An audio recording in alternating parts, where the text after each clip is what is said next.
Put together a little lecture and I'll make the class watch. Pacific Northwest, where we're blessed with Sasquatch. Like in the Himalayas, the abominable snowman, known to have strength more phenomenal than Conan. Discovered evidence of this endangered species. Footprints, hair samples, even stranger feces. Put a bad taste in your mouth like a glass of scotch. Some say it smells worse than an ass or crotch. In British Columbia, they're more than legendary, even though the skeptics claim he's imaginary. Eyewitness accounts that attract attention, while others can't decide if it's a fact or fiction. Is there an ounce of truth? I don't pretend to know. I'm searching for the proof, whether friend or foe. Got his own erotic novel, getting naked with ladies. What's the missing 411? Ask David Pallades. There's things that are not known. There's things that can't be known. There's things that won't be known. It's okay, you're not alone. There's things that are not known. There's things that won't be known. There's things that can't be known. It's okay, we're not alone.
Da da da da da.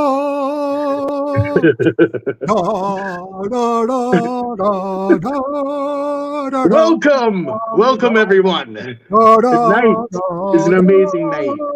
We have Brian Bland joining us shortly.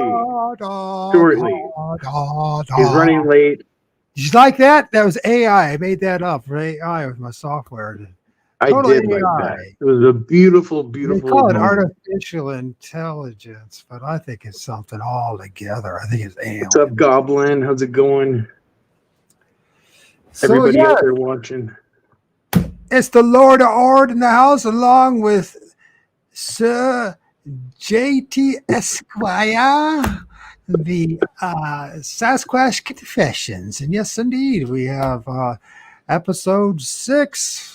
Fateful number 6 with hopefully Sir Pork Can of Ham himself. He might show up, he might not. Who knows? No, he's showing up. He's just charging his headphones.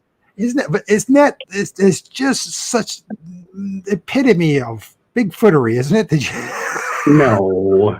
Yes, it is. It's called this. It happens. I love the band. I haven't met them yet, but I love the show.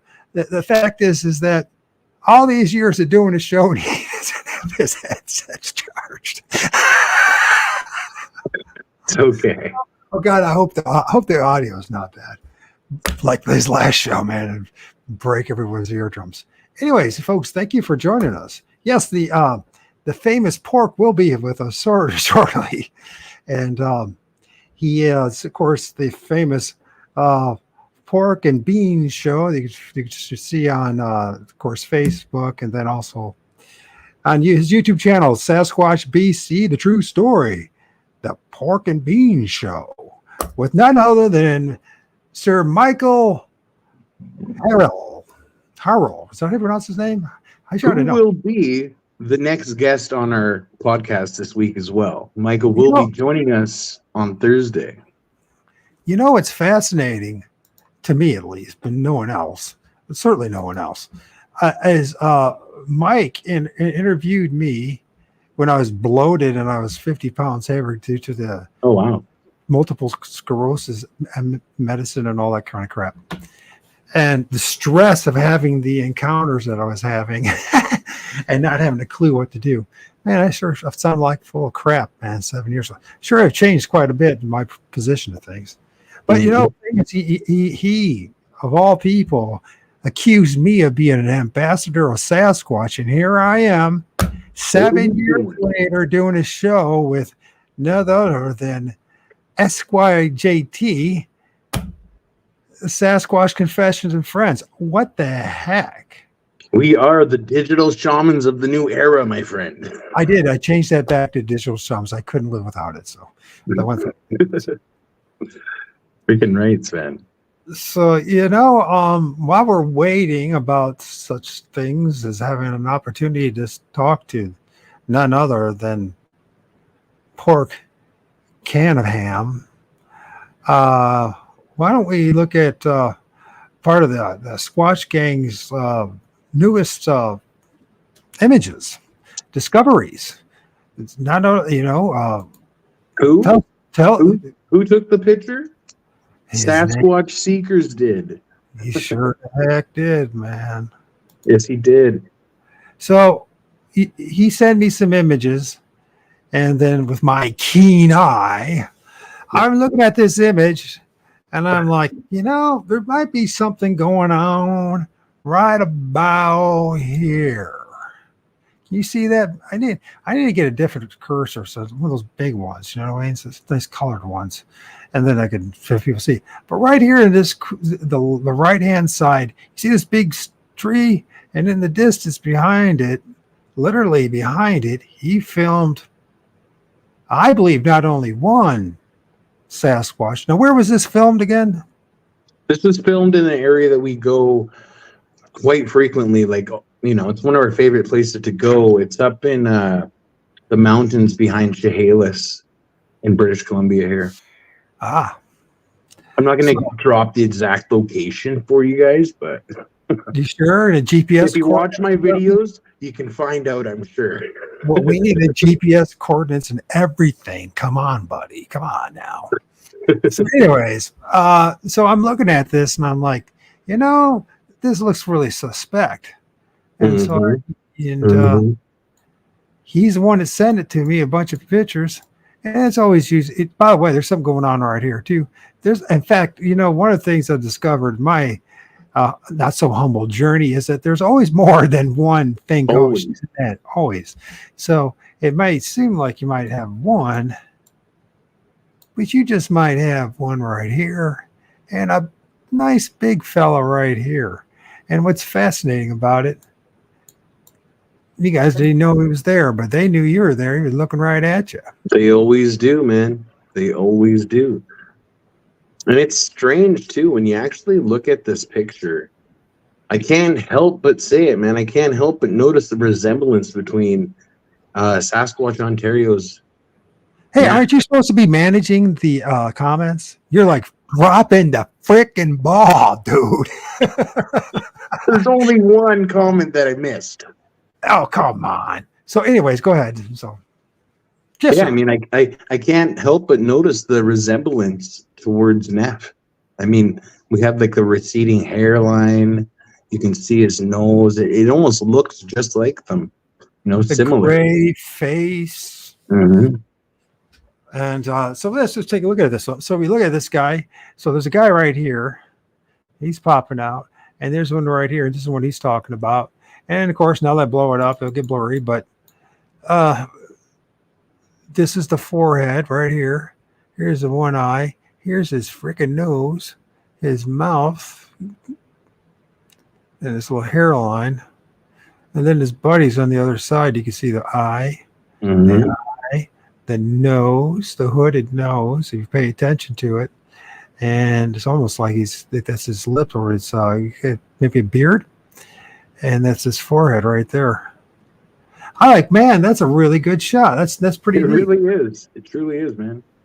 Sorry, guys. This kind of looks like a person in a suit or a shadow. Raptor crazy. My infamous Trolloni here. Say, what's up, Jody? We'll say hi to some of the folks here. Jody Brooks, it's nice to see you. Sovereign Cosmic Wild Man. Someday we'll get him to join us, and he's this dude that's filming these wild tree structures on the beach, wherever that beach is. I'll have to check that out. I don't think I've ever heard of his channel. Tom Scribe, thank you for joining us. Goblin Scribe, and thank you for joining us. Randall, what is that? Boogiel? I'm sorry I pronounced that wrong. I'm sure I did. Avery, and who else? And anybody else is there. Raptor crazy. I do question a lot of things. Hey, dude, that's the way to be, man. I totally support it, man. There's nothing wrong with it. Don't just blindly believe what everybody else says. Go find out for yourself if this stuff is real or not. That's what I say.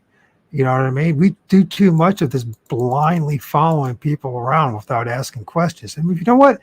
We're conditioned. If you're not having the experience yourself, like I've lived through the experiences, so I know it's real. You know what I mean? Like I know this stuff is happening. So it's, you know. Yeah, but here's the other side of the coin too, right? And we know this as well. Is there's people that make up stuff and hoax stuff and pretend stuff, and we have to deal with that. That's the brutal truth of the journey, is that there's going to be all sorts of things.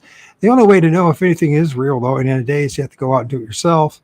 And then, you know, you have your own experiences. And then, you know, we look at this stuff and they say, well, because you weren't there, you don't know 100% sure, right? This channel is called Sasquatch Confessions. You can follow me, guys. If you don't, or subscribe, sorry. I'm on TikTok, Facebook, and YouTube. Sasquatch Confessions. This guy up here is the Lord of O.R.D. You can follow him on O.R.D. I'll tell you what, here you go, Jody. If you don't know about it already, here's the link. Here's a link to my show, JT. You can always plug yours in there too, by the way. Your channel. So there's you guys don't know about my channel. Jump on. Oh, so you know, Lord of O.R.D. I got lots of what I think are interesting stuff. It is interesting. You got lots of amazing pictures, man. Some of them blow my freaking mind. You know, the one with the literal, it has like an ape face, man, but it's literally like, you couldn't get a better picture. You know, the orb with the ape face in it, like, man, you got so many good ones though. Like, there's so many. But you know, it's interesting how it goes about. I think that there's something about intent when it comes to this kind of stuff. Like, you know, like whenever I just gotta shut my door. Whenever Sir Canaham joins us, his thing is glyphs and tree structures, particularly glyphs and that kind of stuff, and more of the paranormal, psychic side of things. It's more like the teachings with Sasquatch, you know, because they're here to help us, right?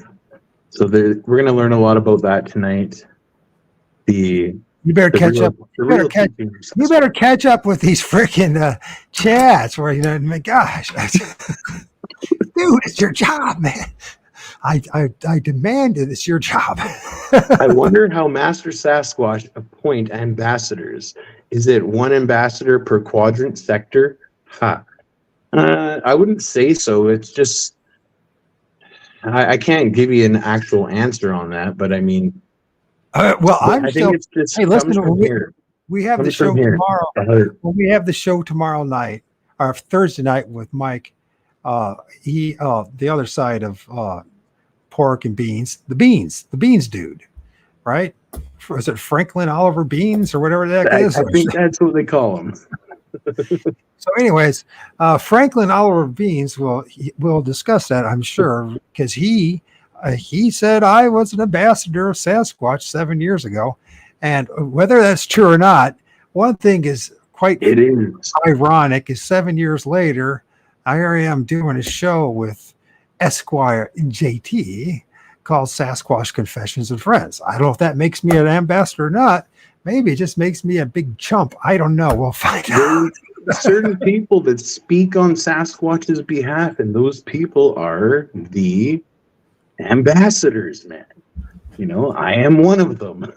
I know, but man, damn, where's the money in this, man? All the ambassadors get nice house and a I'll nice tell you right paycheck. now, Man, my YouTube channel's made $20. All right. Woo! money. It's better than no money, but I mean, it's cool to see your channel grow and things start happening on it though. Like that's what every YouTuber kind of tries to do, I think. So, well, I did in the early days when I used to have thousands of subs. Now I'm just, I just do it just to do it whether anybody shows up. It's a passion, man. It's a passion, you know. Good evening, Nicole. Welcome. iPad. So where was I with this? I got totally distracted there. I was thinking about how brutally poor I am. That's one of the funny things about this stuff, though, when it comes to Bigfootery or ufology or paranormal, is that a lot of us, we end up becoming marginalized, which is a very interesting point to bring up. It's across the board, and this is something that's been statistically studied, believe it or not. It needs to be done more of this. That a lot of us in this community, in the chat and etc., we're kind of misfits. We're kind of like outsiders, if you will. A lot of us are. I can't say all of you are, but most of you probably are just like us. We don't quite fit in. And it seems like we're the ones that seem to be tagged to talk about this stuff and are more interested in this stuff than, say, those people are, embedded into our mainstream of life, right? And it's a funny thing. When I was a younger man, I used to feel bad about the fact that I was different. Now that I'm an older man, I'm so damn grateful that I'm different than everyone else. Yeah. Think about it, right? Yeah. Definitely grateful. They talk Everybody about go follow Sasquatch Seekers there, or give him a sub if you're into it. This is the photo he took. His comment's pinned right there. He's in the chat. No, we're taking this is ours now. No, it's ours now. Sasquatch Sorry, James. We've hijacked your image and your work. We're taking it all, taking all responsibility and credit for it. Just kidding, James, of course. Maybe. It all depends how desperate we get with all this stuff, right? Never. We'll be claiming Check in the mail question. We'll be claiming in a year's time, what? We're the ones that actually took the Patterson film. Seriously, we've been reincarnated. Oh man, please. I'll be back in 1 sec, guys. There we go again. Here's this. He's gonna go. I gotta grab my other phone. Yeah, oh yeah, see, here we go. Everyone I work with, their phones are dead. Their headsets are dead. Everyone's stuff is dead. It's just, man. Last Saturday show, if you got a chance, go back if you haven't. That we did Saturday, which normally, was a show that I had planned ahead of time before we decided to actually start this joint venture, the Sasquatch Confessions Friends, with who took my mojo, Mr. Mojo. His images, and man, the non-technological crap that I went through Saturday, and I do believe that this is part of that paranormal / whatever they're doing in these parallel universes and interacting with the electromagnetic field. Something didn't want us to have that conversation. Oh, there was, dude, even after in my house, I think it was just the energy we were putting off ourselves because I was pumped, man. And like things were happening in my house as well. You can catch Like up with the chat. electrical interferences. Catch up with the chat, bro. All right. I'm on it, man. I'm on it. Jeez. Catch up with the cat. Catch up with the cat. So yeah. So what was going on? You had something going on in your place as well, huh? Yes. Yes. My phone was acting really weird, and like the lights actually flickered. And I'm like, what the frick's going on here? And it was right after we ended the live. My really phone acted up too, and then like one of my external hard drives fell. Like something knocked it off, and then it got dislocated. Streamer was acting crazy that night too, man. I know, and I did email them about it, right? And they said Thursday it was on YouTube's end. YouTubers, you know that YouTube's that place that we're hopelessly ensnared and trapped into. YouTube, oh yeah, YouTube. Anyways, the thing is, they're blaming the YouTube, right? So, and they said they had all fixed on Thursday, but for some reason they didn't bother to fix this channel, or I think they actually did. I think something interdimensional was involved with this, because I think there's a connection of what we were dealing with, and I hope we have Mojo on again because of this what he called biological craft. Mm-hmm. It's electromagnetic, some kind of biological craft. And I just wonder how much of this has connections with Bigfoot too, and the paranormal side. Everything is connected. Like everything is everything, man. It's all connected. Everything. So, there's definitely connections. I try my damnedest not to be, but it's gosh darn it. To the right looks like a head, as big as the black with a little head on it. That's what Eric is saying. That right there? Well, that's because it is. That's because it is another one. Gosh darn it. Let's go back to that. It's right there. There it is. We just pointed that out, Eric. There's two of them right there. But there's a lot more going on in this image. What the heck? Let's have fun with this image. I like this image. There's a do it. I mean, guys, notice there's the tree break is right there as well. Daya's tree break is right here. And then there's a tree lean and a tree that's weaved. And you notice it's weaved into these trees? Yes. And then there's a tree lean right there. And actually looks like an arch or a bend of some sort. We didn't get the whole picture there. But then this right here, let's look over in this area too, because I think there's more going on than meets the eye. Zoom in on that little black spot there. Let's look right here, and let's look at this. Right. These dark recess eyes and these heads. And momentarily, Brian will be joining us here, so just hold tight, guys. Well, unless we allow him to at this point. He doesn't realize how fascist of a program this is, actually. It's not. We're total control freaks here. We demand that you do exactly what we say. Although I'm trying to do that with JT, but he's trying to whoop my button to I don't know what. But I know we got all these potential guests, and like, so who's the next guest for next week? Well, like, dude, it's Monday. Well, I know, but it's nothing wrong with planning ahead of time. People have lives, I do have people lined up. I just have to set the dates, and I told them that I would contact them 1 week before, and they're like, so then we should know Wednesday who's going to be with us on Monday then, and we're going to know tomorrow for sure. And the lineup Wednesday, Thursday. So Thursday we should not only know who's going to be on next Monday, but next Thursday, right? Next Thursday, are we still? Are you? Well, I probably will be at work, so I won't be able to join you. But are you going to be talking with Stan Gordon still? Yeah, Stan Gordon is on 22nd, though, which is a Thursday. So that's next week's Thursday. Yeah, but that's going to be during the day because he's no fart, and so And there's a couple other people I like to interview too, but they're like in like the British Isles and in Europe, and we're going to have a problem with doing live shows. So what I want to do to experiment with that is to do the recording because he wants to do it via Zoom, and then I think if we can figure out a way to play it while live, so you know what I mean. And we'll have to chop it up in sections, which would be good. So we can go to listen to this section and then comment and talk to people on and chat and that kind of thing. So, but there are going to be times, you know, because of guests. Oh man, UK.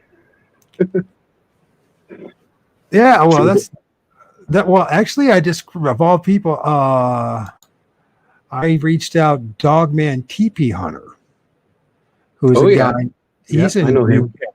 He's in the UK, so hopefully he will accept the invitation.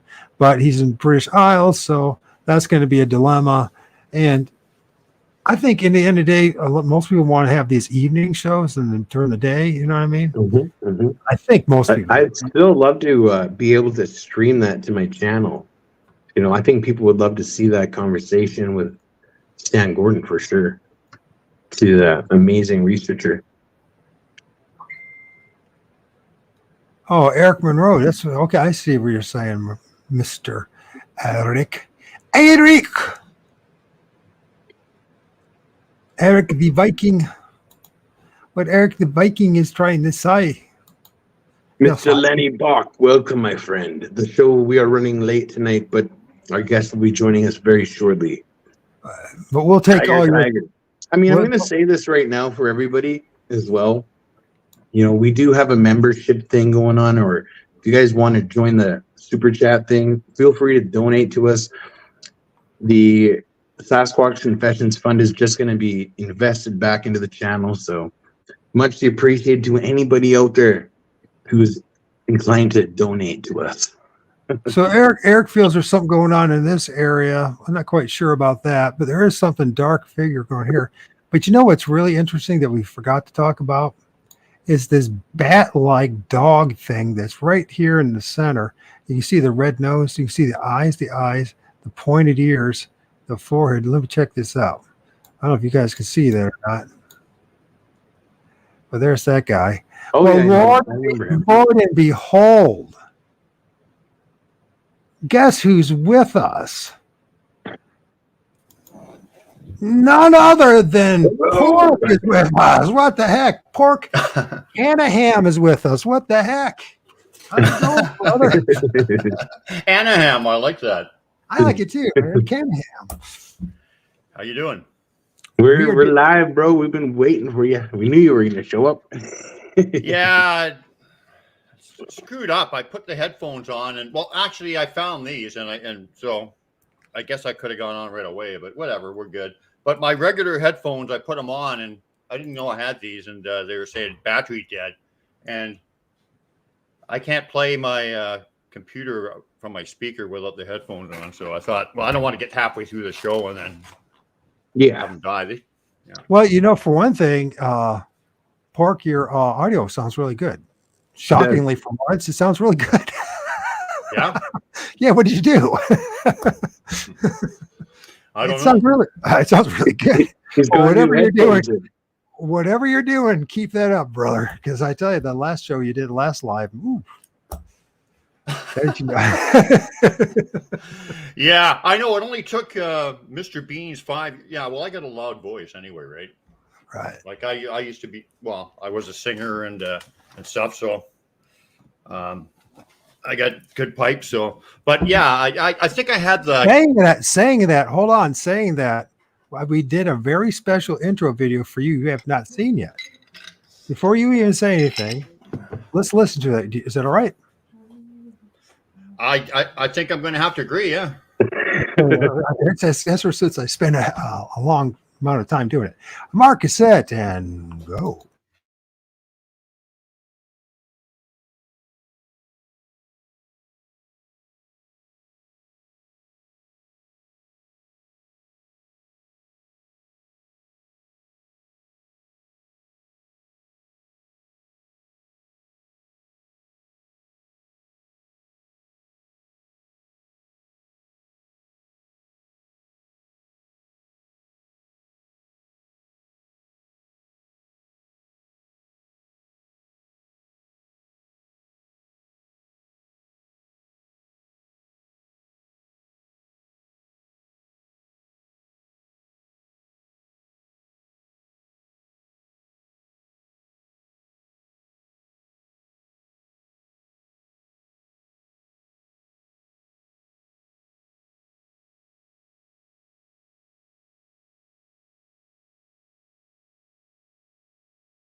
To you, sir. How did you like the video? Can of a ham, a ham of can, whatever, can of a ham. Pretty good, actually. You know what the name of that song is? That's for the band All called this guy Weezer. here. All this guy. Okay, you're pointing the wrong way.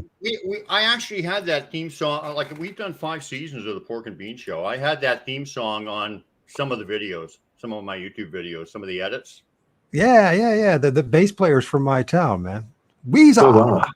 He's coming back in town in May. So, anyways, I thought, you know, what a better song is there still to this day? Hey, I like Great song. Rocking, man. Look at my home. Look at the home I'm in, man. Is that your fancy green screen home? Grand piano. Very nice. Very nice. So Very nice. Let's get into this, man. It's a pleasure having you on the show. Let's forget about it. Let's forget about getting in now. No. Should we start the interrogation now, shall we? Is there anybody actually watching? Yes, yes, there is. Jody came in here. She knows you. Jody Brooks. She was asking about you. She knows me. Or it seemed like she did. You need a Unless she was talking about me, I don't know. But I thought she was talking about you. She probably likes you, man. You need to post the comments. You need to post the comments, JT, so he can see them. Okay. That's why. This is Jody Brooks. You guys are way more organized than me, or maybe it's just the format. I think we have the same format, man. I think just a little more organized. That's all. We just wing it, man. We just wing it. Well, we've had some pretty wild shows, man. Where like just screwed right up, and some of them were the best because you know they were pretty funny, right? Oh yeah, like just definitely fucked right. Can I say fucked? Yes. Oh no, you know you're not allowed to say that. Yes, you're fucked right up. Gosh, we can swear here. We're all adults. Why are we fucking around here, man? There's all that fuck up. Anyways, you know, just if you know, Brian has actually a Facebook page. Did you know that? In case you want to get a hold of him or something like that, I guess. And he's got this pork and bean thing going on in Facebook, and he's got this YouTube channel, by the way, for those who don't know about it. And amazing channel. Yes. Did you see that? 737 videos. You can grow overnight, brother. Brother, I have I can relate with it. I got one channel that's got 700, and I only have 500 subs. So don't feel bad. And you only have what? 500 subs. Oh, well, I don't have that many. I think I got 1,700. Kathleen Whitehead says, hello, Brian. Oh, by the way, then there's Mark's his channel. And you missed this. I don't know if you heard this. Oh, yeah, Michael. What the hell am I doing? And so Michael, 7 years ago, of all things, prophesied that I'd become an ambassador of Sasquatch. And here I am, 7 years later, talking to you and JT and all these other people. How the heck did that happen? Do you have any ideas, Brian? Why did that happen? You're called to duty by the Sasquatch. That's right. Seems to be. Called to duty. Now there's a video game called to duty by Sasquatch. You answered the bell, man. You were called to duty, and you've answered the bell. Yes, sir. All right. So, what can you tell us about yourself, Brian? Who is Brian Bland for everyone out there watching? Oh boy.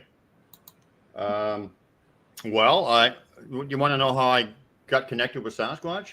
Yeah, like when did you first realize you had a connection with Sasquatch, and even what age? You know, like when did this start happening for you? In retrospect, I believe that if Sasquatch contacts you, okay, if you have a sighting or whatever, and it's almost definitely not a coincidence, and there's a reason for it, and it's like an invitation, okay. Mm-hmm. And the thing is that it wasn't the first time that you came on their radar.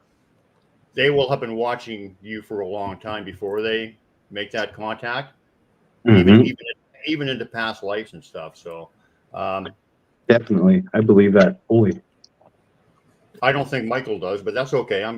He won't. I'll be the weirdest guy you ever heard. Which, This which, which, Michael? which Or your Michael? Michael? Michael H. Adams. Oh, me, yes. It's Sir Michael H. Adams, So Lord of Michael H. Adams. the Lord of Lord. But so we're okay. So yeah, I mean, I don't believe that most, like I said, most encounters are coincidence. They come to you when they're supposed to, and then it's up to you, right? Now, like for yourself, were you always like into this topic, like before you knew? Yeah. That's why I know that. Well, yeah, I was, and extremely into it. Like every time I was driving down the road, I'd be looking in the tree line, thinking just fascinated with them. Like Me UFOs too. and Loch Ness and all these other things were interesting. Ghosts, they were interesting, but Mhm. Sasquatch was extremely it was just like But they were it was with the you thing. the whole time. They've Yeah, been with you the whole time. that's right, and you too. Oh, for sure. You know it. I And even definitely Michael know. H. Adams, they've been with you, lad. See, And it's bloody good to meet you, Brian. are you a Scotsman? No. No, no. That's why my accent is mixed, terrible. another I'm just a mixed mutt. person out there. I'm just a mutt. Who Michael is? Yeah, so we all are. See. I am too. See, I'm just I a think mutt. everybody. You know what? Who gives a crap what the hell you're mixed with, man? You're a human being, right? Yeah, it doesn't You matter know. what you are, man. I don't care what color you are. If you show me respect, you get respect back. Well, they claim I'm a And I'm a that's how spirit you having. that's how you approach the Sasquatch too. That's the main thing. You got to respect them. They claim I'm a spirit having human experience. That's what they say. So Because I went early on in my experience, I never purposely disrespected them, but I said something about the clan leader's daughter that was not really bad, but just something he didn't like. Mhm. And it wasn't bad. I didn't think it was, but Tom Cantrell, who mind speaks with him and whatever, and I mean, Yeah. I have that kind of connection too, although it's different. We're all different. Yes. My clan leader got a hold of him after that, and he just about burnt the earwax out of his ear. He said, "Will you get him under control or whatever?" And because that's how it goes. And so if you don't respect them, you're not going to get too far. Yeah. Always, or you go through what I went through and get a good spanking out of it. So Oh, you did? oh yeah. Oh, he did. What happened?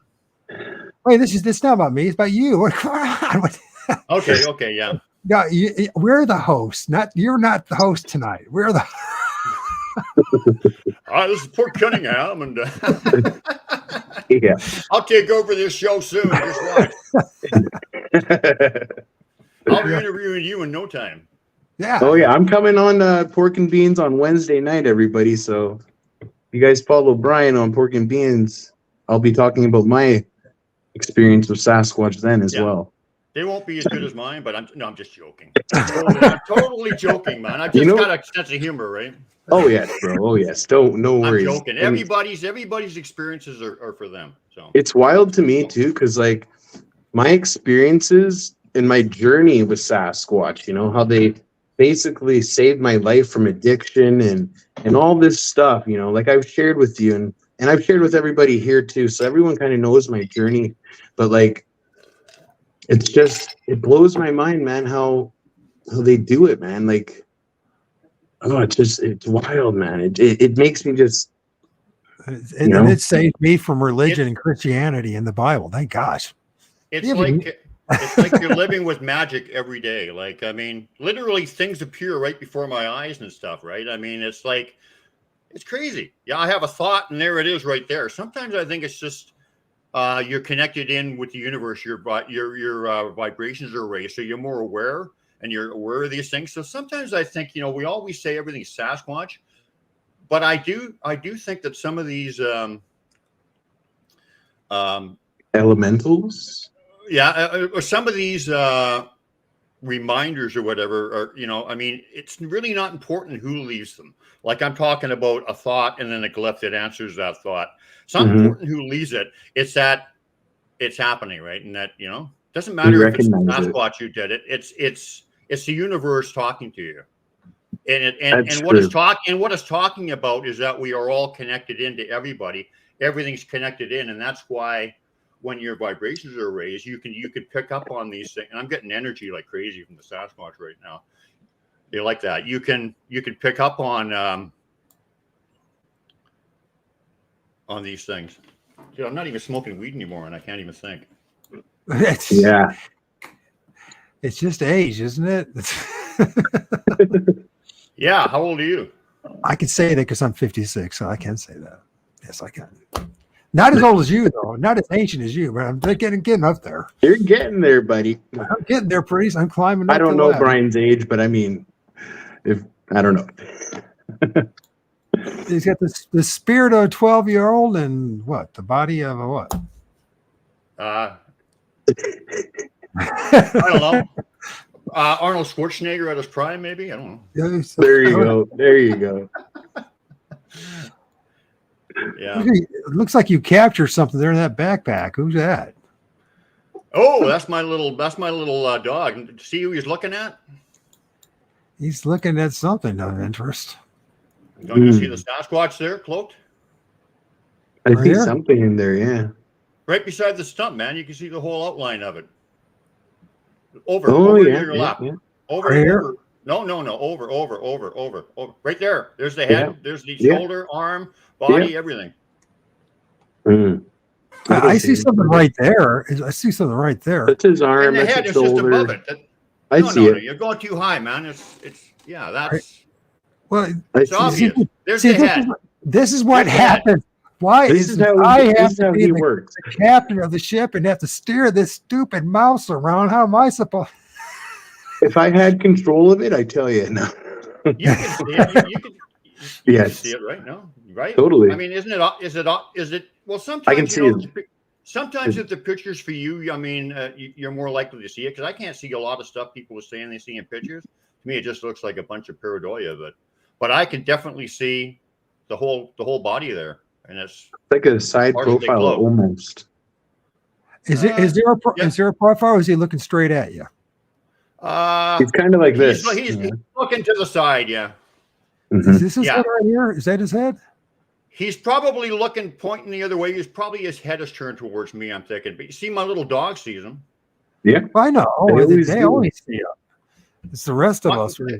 My little dogs, I had two little chihuahuas. That was one of them. I had another one and had them both at the same time. The Sasquatch would come around and they start wagging their tails and barking. They liked them. Mm-hmm. They knew them because I had them out there all the time, right? Like you hear all these bad stories about Sasquatch and stuff, and it's like, what do you think that's all about? Like, you think people are actually having bad experiences with these guys? Like, even like we were just talking about your dogs and stuff. Like, some people have these crazy experiences with Sasquatch, like hurting dogs and stuff. Is this like I don't want to say one of those mirroring things, but like why do some people have these encounters? Like, what do you think?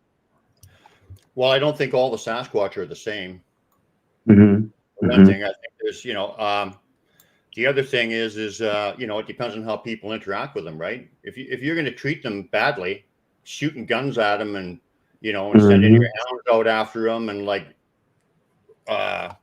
just tormenting them day and night, trying to catch them and whatever. I mean, how are you going to react, man? You don't want to know. Exactly. Rebuke him in the name of Jesus. Nobody does. Okay. This is a blown up picture of this guy was looking over my shoulder when I was taking this. I can see him clear as day. That's his face right there. That's right. His whole body's there pretty much. You see, I'm not that blind. Come on now. I can see that one. Oh, you can see that one? I see. Yeah. I can see his face really good. I can see his eyes, his nose. I have some amazing pictures that I'm going to share with you. I don't really have too many, but because I recently deleted a lot of stuff off my phone and I didn't have anything to save it to, but I have some amazing shots of like elementals that will blow your mind, man. They will blow your mind. Okay, this guy said, I believe. Can you bring that comment up again? Yep, yep. I believe they know hours, maybe a full day before you even come into their area, and what you'll do after. Well, they know what they know. I mean, time is not linear for them. So yeah, they know what they know before. They know what you're thinking before you do. Mm-hmm. They were leaving me messages 5 years before I knew what the messages mean. You know, they knew I was going to they knew I was going to know what it meant, and they were already leaving them for me. And then when I look back at them, and we'll see some of those pictures, I said, oh my, holy shit, man. It's wild how they give us this. It's after, you know? So Brian, this, I don't know if you can see this very well, but this is how blind I am. You have to give me like really good images. You have to really stand out, you know, like this little guy here, or this mama with its baby, or this dude staring at me. They have to really give me good images because they know how blind I am. Just to let you know, okay? Well, I am too, man. I mean, I don't really see anything there. I know that's how it is. It's always that way. I'm telling you, I don't see anything there. But mine, it's like there it is, and it's no doubt. But because it's for me. I'm not saying because it speaks to you. Yes, right? No, because they are for me. So yeah. I am more likely to see them than anybody else. But when I look at this, that just looks like a bunch of squiggly. I don't know what that is. Well, then you go to my Facebook page or my channel and look at this stuff, and you tell me. I think it's pretty good stuff. I think they gave me some good stuff. It is probably pretty good stuff, and I'm not criticizing it, but I'm just saying we talk about, me and JT talk about this all the time. It's like everybody sees things differently, no matter what you do. You could have a perfect image like maybe something from the Patterson film, and still people are not going to agree on what they're looking at. What did this guy mean? Nope, all Mike again. Were you misbehaving? Oh, that his screen was on the whole, taking up the whole screen. Mike's screen. That's never good. sorry, James. I'm so sorry. You could put me on the whole screen, and that would be like blissful, but. Well, we could try and see what happens. Just see what happens. No, they might complain. He's tall now. There he is. I might walk over to the piano and play a little song later. Nice. A little ditty for us. A little ditty, yeah. A little Barry Manilow or something. There you go. There you go. I always hear you singing on your show whenever you're doing it. When I've seen it a few times. Yeah, I'm just screwing around on there. Oh yes, of course. Little Sasquatch love. The Carpenters, did they do a song called that, Sasquatch Love? I can't remember. Chip Muskrat Love or something. Was that I thought it was Sasquatch. Yeah. Dang, I can't hear either. I can't see, nor can I hear. Gang stalking. What? What does that mean? I don't know. I know exactly what you're talking about. How they know your moves before you make them. It's actually parallel to what victims of gang stalking report. Makes you think of some or all of this as what? Except for gang stalking is like a negative thing that's going on. Sasquatch do it with love, man. You know, the interdimensional realm has both positive. They're just always around. They're always around. You know, that's not gang stalking, right, by any means. They're doing their job, right? So. You know. Well, I mean, there could be a sensitive area where they don't want you in, and they'll escort you out. For sure. You know, they'll do that, or they might be beside you because there's a cougar or there's a bear or something around. They might be watching out and protecting you because they've rescued me out of the woods and protected me many, many times. That's what they do, man. They definitely do. Like me and the Squatch gang are connected and protected by our Sasquatch. You know? Absolutely. We don't have to worry about anything out there, man. Like animal wise, you know, anything. And we don't. We just go out there and be ourselves and, you know, make the connection, right? And try to enjoy ourselves in nature. And that's what it's all about. They love seeing us be ourselves. They love seeing us act like children, or, you know, just being our authentic selves out there. We're not wearing masks out there, you know, like the masks that we wear in society. The real ones, or you mean the real bullshit ones, or the those ones? I still see some of those things out there. No, what are people thinking or whatever? Yeah, I know what you mean, though. You're talking about the other kind of mask. Yes. I don't The want to ones get you you can't guys. see. I don't want to get you guys in trouble. I'm kind of a little radical on that, but Hey, I'm we're totally, open for I'm all totally discussion. lost what you guys are. What are you guys talking about? What the heck are you Right. talking about? Seriously, what are you talking about? masks. The masks people wear in everyday life, you know, the ones that, Yeah. where they don't be themselves, their true selves. The mask that they're Well- not themselves is what you're talking about. I was talking about That's what I was talking thing on your face. You know, like Yeah, I thought that. You know, I Oh, thought you were one talking of about those if masks. we acquire when we're 12 years old. We don't wear those. no, but I still see people wearing them, and I wish I them well. know, man. I see You know, people driving around still. and I wish them well. You know, Brian, I spent 2020 and 21 and end of 22 warning people about the mask and the jibbity jab for 2 years straight. That's the reason why I used to have thousands of subs, but I decided I would stand up for people and what was going on and the tyranny that was going on, right?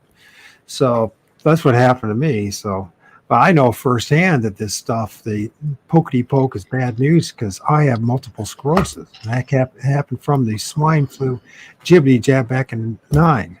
And I was one of those guys, by the way, that in 2021 I went up throughout my community.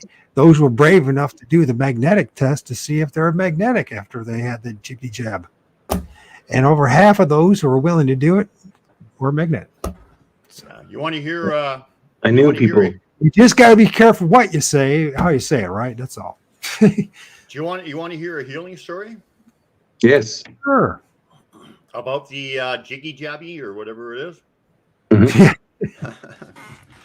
Because the Sasquatch people have been working with me on healing and whatever, doing healing, and I got to admit, the results have been absolutely spectacular. I'm dumbfounded. Like I don't even know what I'm doing, but I just I think it's just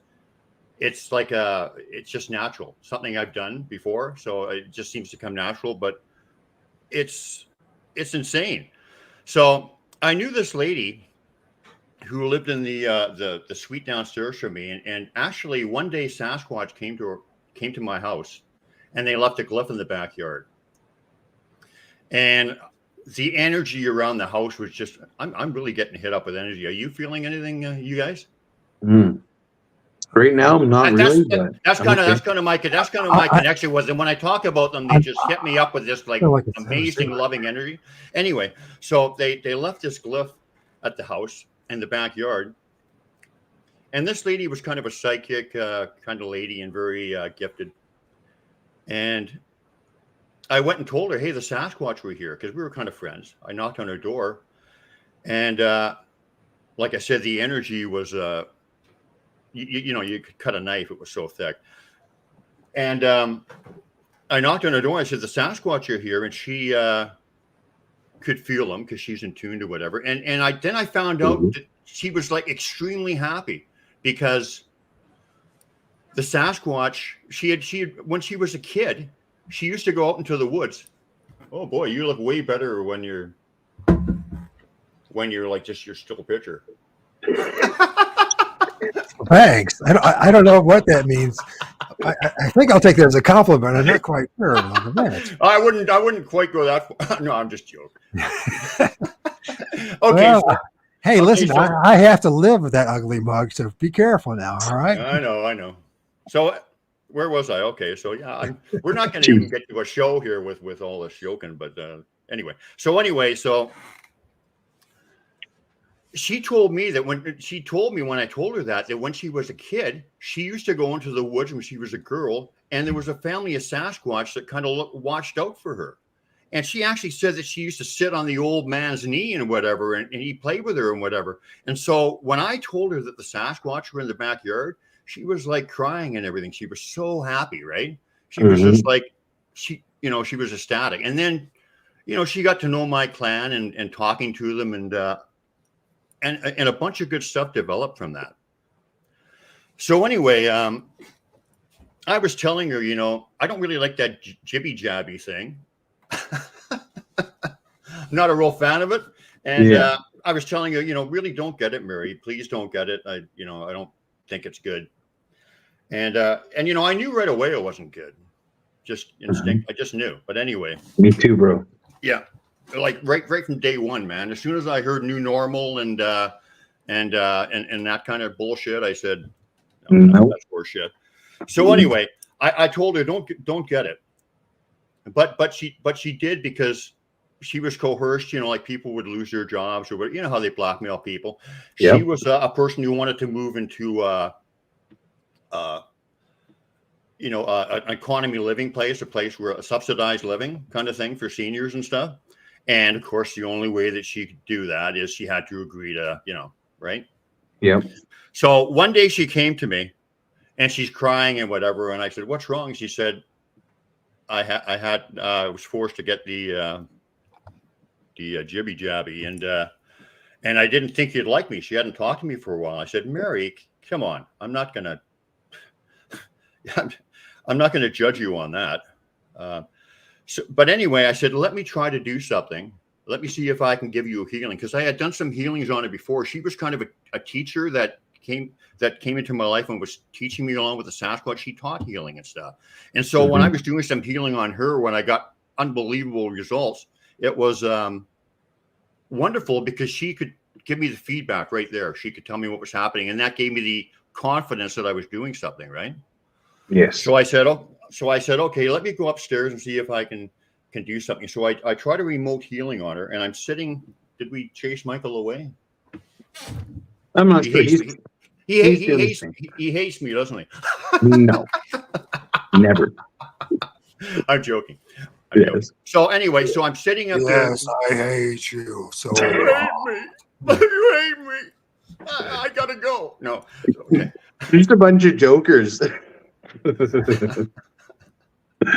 Sorry, man. I'm in one of those giggly moods today. I quit smoking weed about a week ago, and I'm kind of like giddy. Yep. I don't know. I'm kind of like, I'm getting straight, and it's feeling good. I get you. sometimes you need to do it, man. Okay. So anyway. Although that I could really use one right now, Yeah. So could I, actually. But you want to mail me your stash? I'm on it. No. Okay. So anyway, this is a really great flow to these stories, isn't it? And so anyway, It's so okay. I said, let me help you, see if I can do something. So I went upstairs and I tried to do a remote healing, and I got some crystals out, and what I tried to do, and this is just instinctive, is I picture the person's face, and then I will imagine sending out love, and give them a ring of protection around them, and then shoot them up with energy, like all through the body. And then after I did that, I was feeling inside her imaginary body, and I was feeling hot spots. Okay. And when I felt a hot spot, that was an issue. So I started pulling stuff out really fast, because I found a whole bunch of them. As I was doing that, I got in my head this squeal sound, like mind speak in my head, like a high pitched squeal. And whatever I was pulling out was squealing. And I was concentrating on the jib jab stuff. It was squealing, and it had consciousness. Okay. It was squealing and it had consciousness, and it was trying to get away from me. And I just kept pulling it like really, really fast, like all over. And I got rid of it all. And then, I also open up a door in the astral body, or the imaginary body. And then I send everything out with love, everything that's not needed with love, and then close it, and it's not welcome back in. Okay. So I got rid of it. It was screaming, and it was trying to get away. Now, the next day I talked to Mary, and I started talking to her, and she said, when I told her about the screech, she said, "My God, I wasn't going to tell you that, but I heard the same thing at the same time I was doing it." She also felt them scrambling to get away, and she also saw them, and they were like black little things with like little feelers on them or whatever. And then the next day she had like this diarrhea and stuff, and it was all black tarry shit that came out. Oh, wow. And, Toxins. so, yeah. So, you know, that jibby jabby stuff, some of that stuff has consciousness, and it fucks you up, brother. Mm-hmm. I tell you, it's personal for me too, because my mother, they forced her to take it, and she ended up having a stroke. She ended up having a blood clot in her brain, and I had a barrier on the 20th of March 2021 because of it. So Yep. it's not a joke. Sorry about that, man. Sorry about that. And by the way, Michael, I didn't mean your pictures look great. It's just like I said, I'm useless with pictures unless they're mine, right? I don't care, man. I really don't. We talk about this all the time. No, seriously, I really don't. We don't. Me and JT talk about it all the time. He shows me pictures and I can't see. I show him pictures he can't see. So it's just the way it is, man. It is. It's just the way it is. Yeah. Nothing personal. You can't take it personal. Yeah. Although I have to say, these are images of my clan. So they might take it personal, but I'm not going to do it. No, they won't. So can we talk a little bit about the clan? Like, you talk about anything, man. Like, when did you first know that you had this connection going on with them? How did you find that out? In 2012, I was walking in Pitt Meadows along the dikes. You ever been there? Oh, of course. And I'm looking. It's cool that we live so close together, man. We got to start hanging out. What is Meadow Dikes? What the hell? Do you think the rest of us? No. Don't go there. You're not gonna get me in trouble because I'm old enough that I'm not politically correct. I'll say something wrong.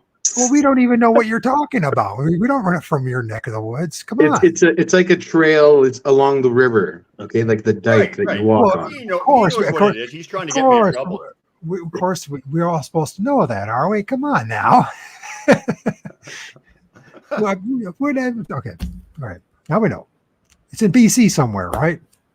Yes. Meadows, yeah. Anyway, so I'm walking along the dikes with my little chihuahuas, and all of a sudden I look up to the mountains to my right, and I got mind speak. It said, "Go to the mountains." That was it. Go to the mountains. Mm-hmm. Now, just before that, and well, I mean, I work graveyard at the Port of Vancouver, so I was always looking up like Sasquatch stuff on the internet, constantly looking it up. I was hold on. You said you were working in the graveyard? Yeah. Shift or graveyard shift. Okay. Just and I had I was doing security, so I could basically be on the computer all night, and I'd be looking up Sasquatch stuff all the time.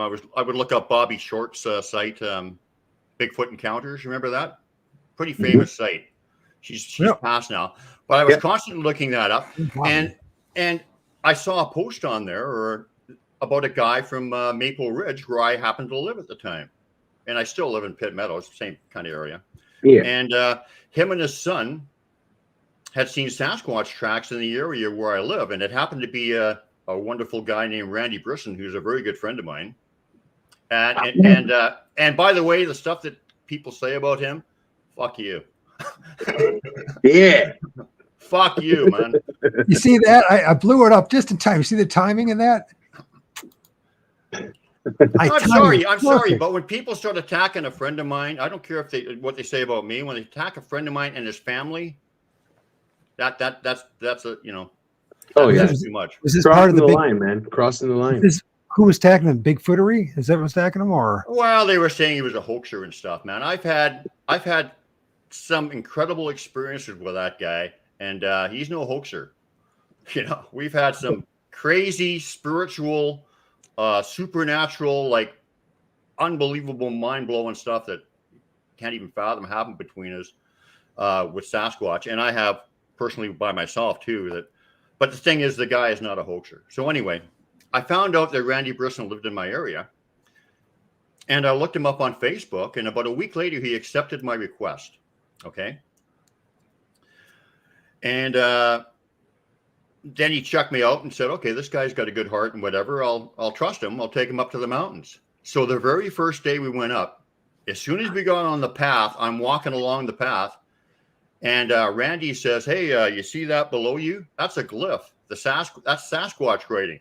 And I looked at it and I said, or I thought, wow, that's certainly not random. That doesn't look like it just felt like that.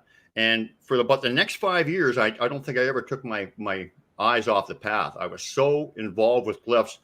And then they started like communicating with me through glyphs. And then I started to understand what a lot of it meant. And they still communicate with me through glyphs. They'll leave me messages all the time. They've just left me some this week, right at my house here, or outside the house. Yeah. So like when you were first, and let me just finish this part, and then once I got connected with Randy, then it's all about connections. It's all about meeting people and connecting with people and that. And so then I started meeting other people in the Sasquatch world, and it was just like, no coincidences. And now it's where I go places and people are looking to talk about Sasquatch, and I don't even know that. I just go there and I start saying something, and it turns out that I'm supposed to be there because this person wants to know something about Sasquatch, or they just had an encounter or something happened, and they bring me there to kind of, it's just beautiful stuff. It's just like the synchronicity is beyond belief. That's true, isn't it, JT? It's quite shocking. Oh, man, the synchronicities that I see every day, man, just lead me to other people, and that's how Sasquatch are working through us.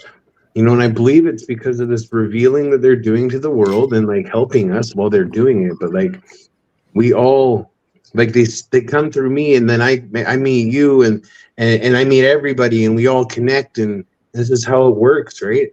Next thing you know, they can see the signs and they start picking up on things too. And I see Diesel in New Jersey. I found a glyph that was maybe 100 yards from the bigger structure of it.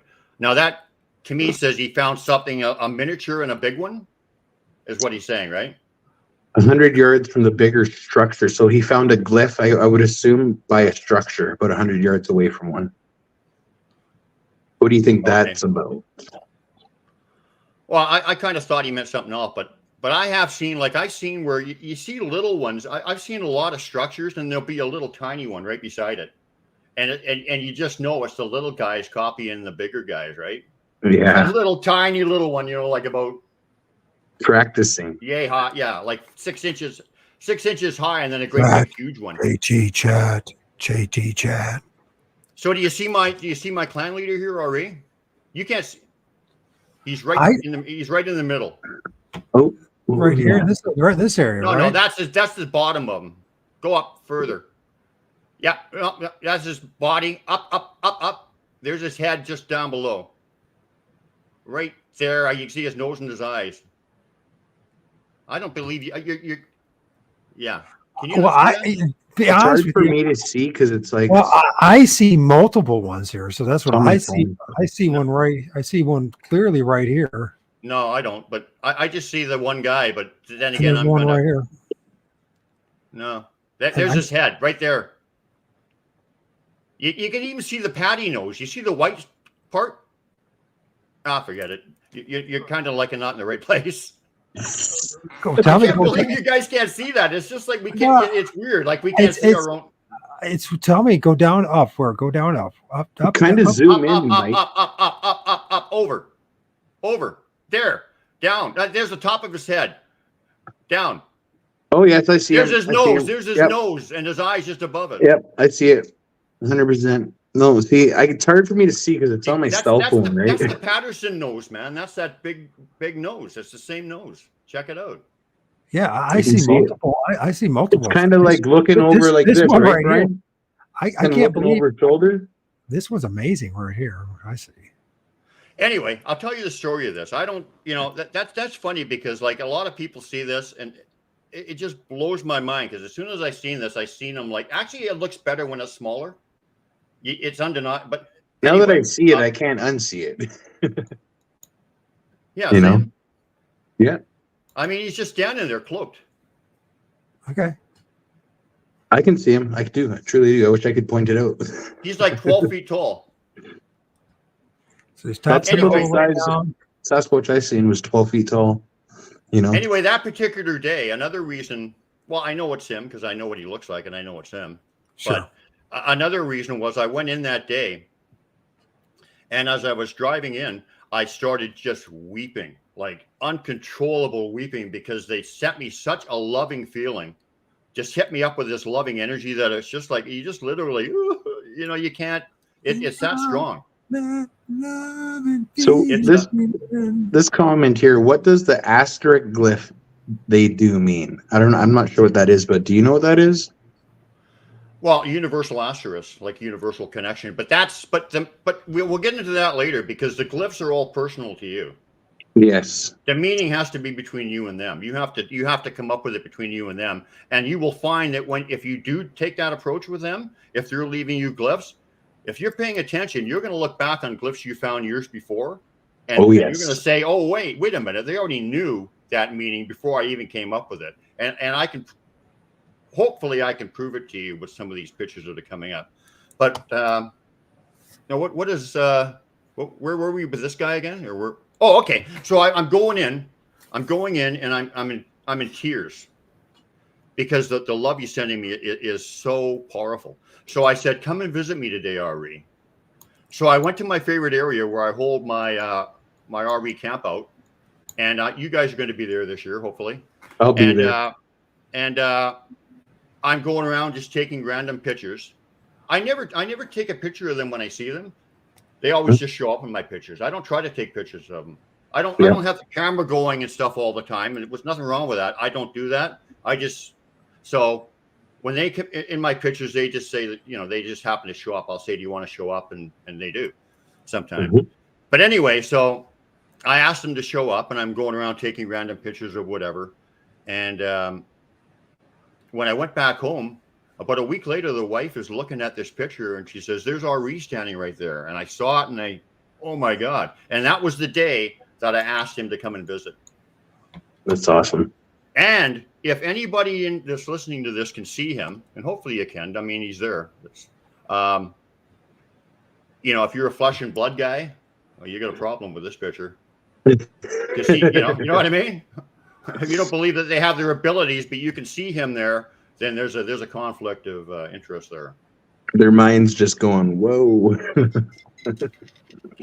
So when the Sasquatch first gave you that mind speak, like, were you already onto the Sasquatch and how they work already, kind of? Like, did it make you go, what the hell?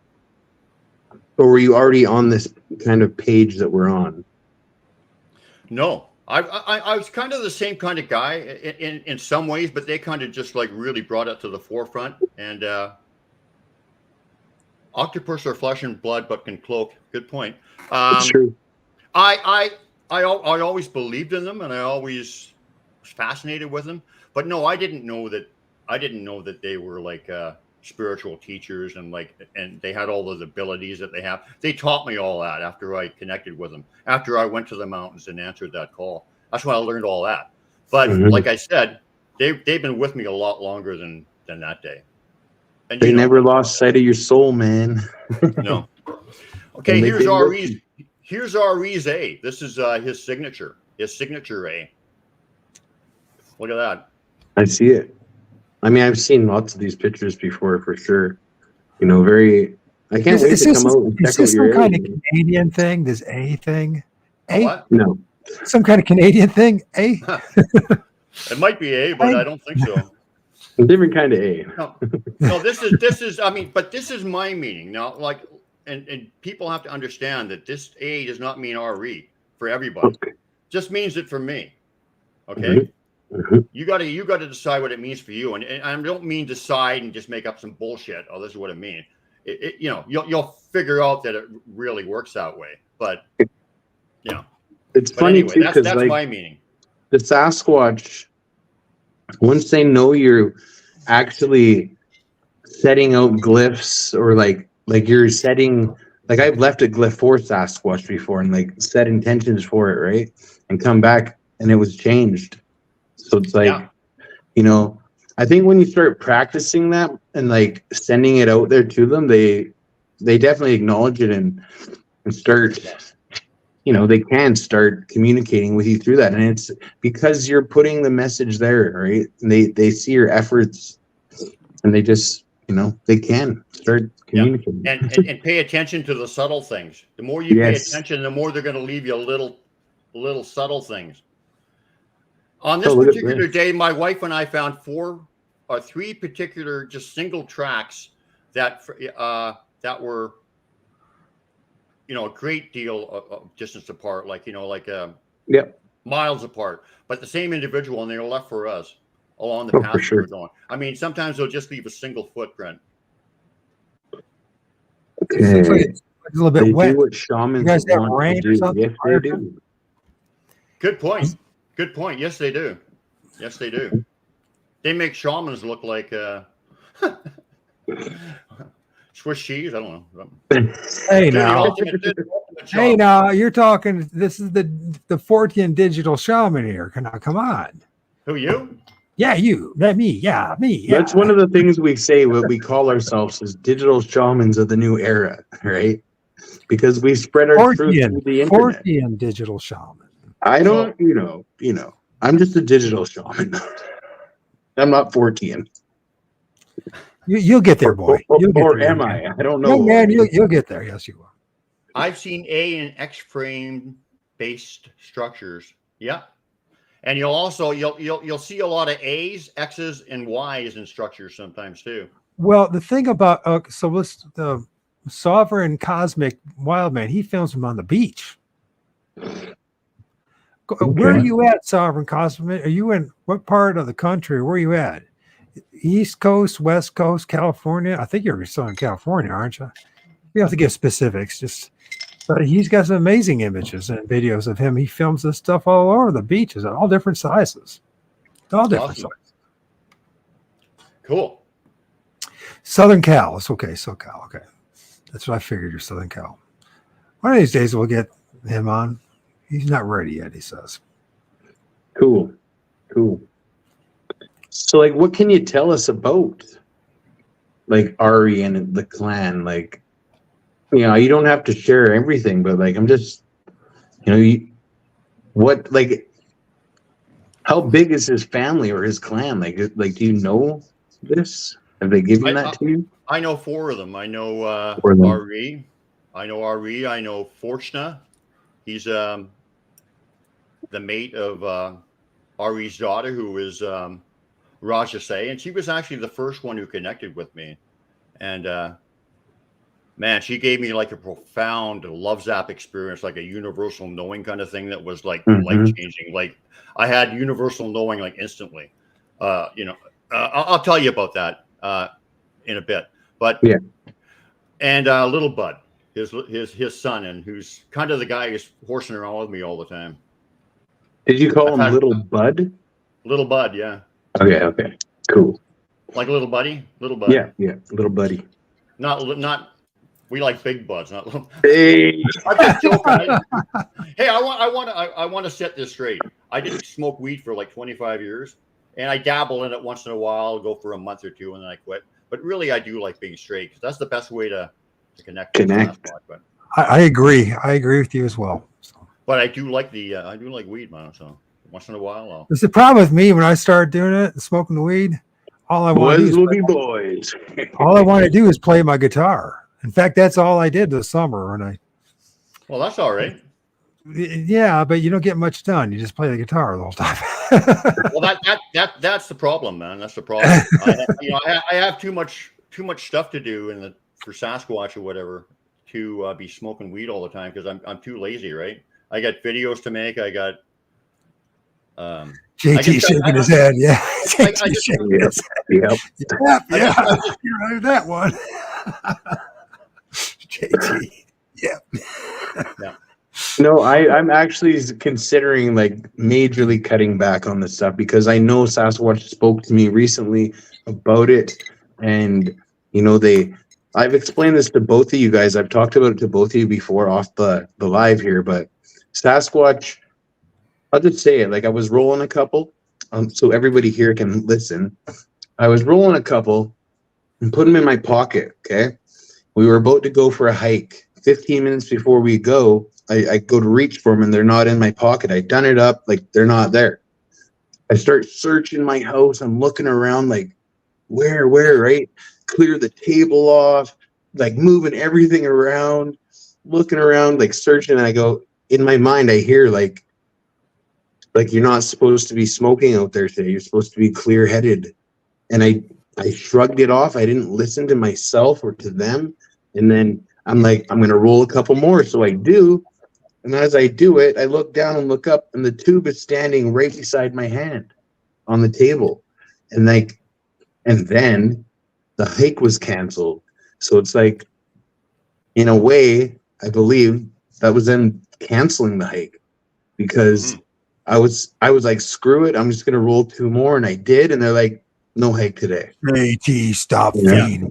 Stop feeding. I would suggest that you listen to them when they're talking to you, because the first time, not the first time I had mind speak, but the first time they were really mind speaking, like a lot, I didn't listen to what R.E. said. I said, I'll do that later. I want to go and do something else. Right. First, I'll do that later. Yeah. Then I'll go over there. And he was arguing with me, like, but then he kind of decided, but then what? I was gonna say, for me, in order to have that spiritual connection, I cannot do it. It blocks me. It totally blocks me. Anyway, the first time I didn't listen to him, I went to an area that I wanted to go to. Anyway,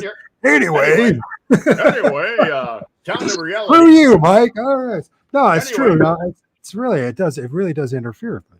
So yeah, but this is I don't see how people can even I don't see how people can even have. I don't see how anybody I'm can not even, mad, man. I'm just having fun. I'm just having fun. I don't see how anybody can even have a spiritual connection when you're blocking yourself using substances. No. Well, you can. I mean, I've had good experiences both ways, but most of my experiences have been when I'm really like totally straight. Same here. Yep. Because I've been totally straight most of the time, right? So, yep. Anyway, but like I said, the first time I didn't listen to RE, I decided I'll go to my area first, and then I'll check out your area. And he was arguing, and then he finally, okay, whatever, go to your area. So I went to my area, and it's about the size of a big room, and I've been to it like 20 times, and it's impossible to not find. And it was not there. It was cloaked. They cloaked the entire area, man. I couldn't find it, and it was just like off trail, right? Like it was just like. I've had things like that happen where I've, similar things like that have happened to me in the forest for sure. Hey, wait a minute, you're going through these pictures too fast, aren't you? Or are you? Not really. I mean, okay. There's a good footprint in the sand. That sounds like a lovely name for a song. Footprints in the sand. Is there? That almost looks. I'm going to say it right now. I'm going to say it right now. I mean, it's hard for me to see on my cell phone here, but that almost looks like a 4-toed track. 1, 2, 3, 4. Maybe. No, I think there's another one. Okay. I think it's kind of a little bit. Yeah. It's hard for me to see it because it's on my cell phone screen here. Anyway, they left that on the beach in front of the tent where my wife and I were camping, and then we had just the most incredible experiences that weekend. But there's some pictures I can talk about that as we go along. Just keep moving with the pictures, and then I want to talk about them and what their message is. Though this is another print in the stand. This was a trackway that Randy Brisson and I found way up in the mountains. It went for a long, long way, and we had a lot of interaction that day too. Now, how big is this one? I think it was probably a juvenile. It wasn't that big. Maybe 14 inches, something like that. The one that me and my brother tracked in last August, or it was just walking with us. We didn't like really track it. We're just doing our thing, and it was with us. But I mean, it was about a 10-inch track, man. It was a smaller track. Yeah. But it's to me, I mean, I know it's Sasquatch. I've seen them. I literally watched them run down the train tracks after. Yeah. Now here's some structures. Now I want to clarify one thing. With structures, people make them too. So it's really hard to tell exactly who made what.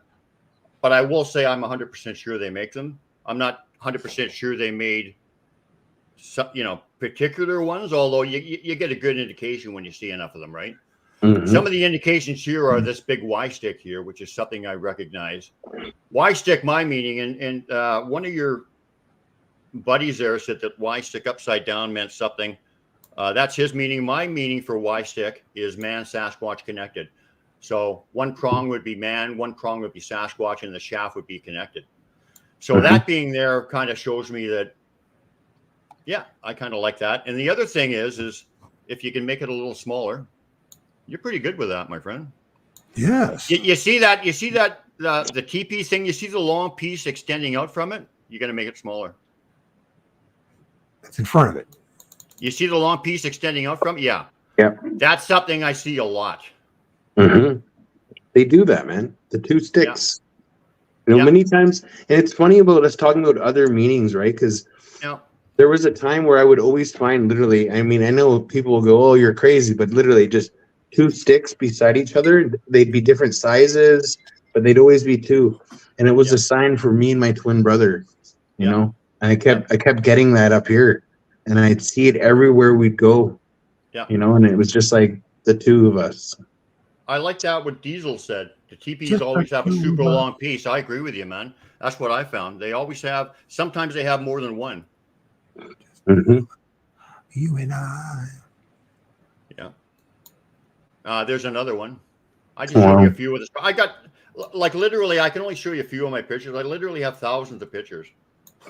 Oh, yeah. But, I bet. But I just showed you a few, and hopefully, you know, I can get some stories out in relation to some of them. But yeah, that's a nice little structure. Like a person could have made that, but why? They didn't. And plus, this is where I got the picture of O.R.D too, right? He was basically right in that same spot, you know, like 20 yards away from there, and they're always around there. That's the place where we're going to be having my camp out in September, and you boys are coming, right? Oh yeah, definitely. I'll be around, man. I would have made it this year, but I was a little busy. Michael H. Adams to come too. He's got to fly in from Ohio. If I quickly make $1 million, I'll get him over here real quick. Oh, he's in Ohio? Yeah. Yes. Damn, Yankee. You got it, man. That's why he is the way he is. No. Okay.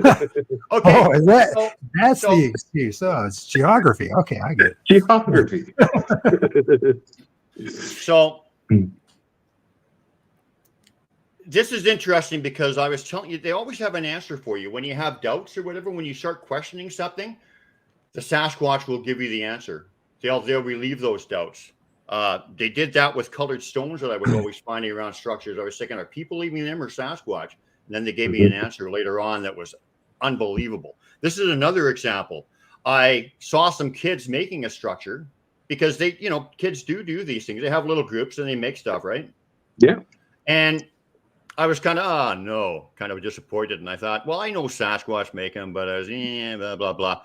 The very next day, my wife went out and found this beauty in quicksand, basically. You think people made this? No one's walking in that stuff. There's water always there, man. And it's like 6 or 7 feet deep. And so when I had that little bit, like a little disappointed, they gave me this the next day, like, relax, man. We make them. We just don't make them all. That's right.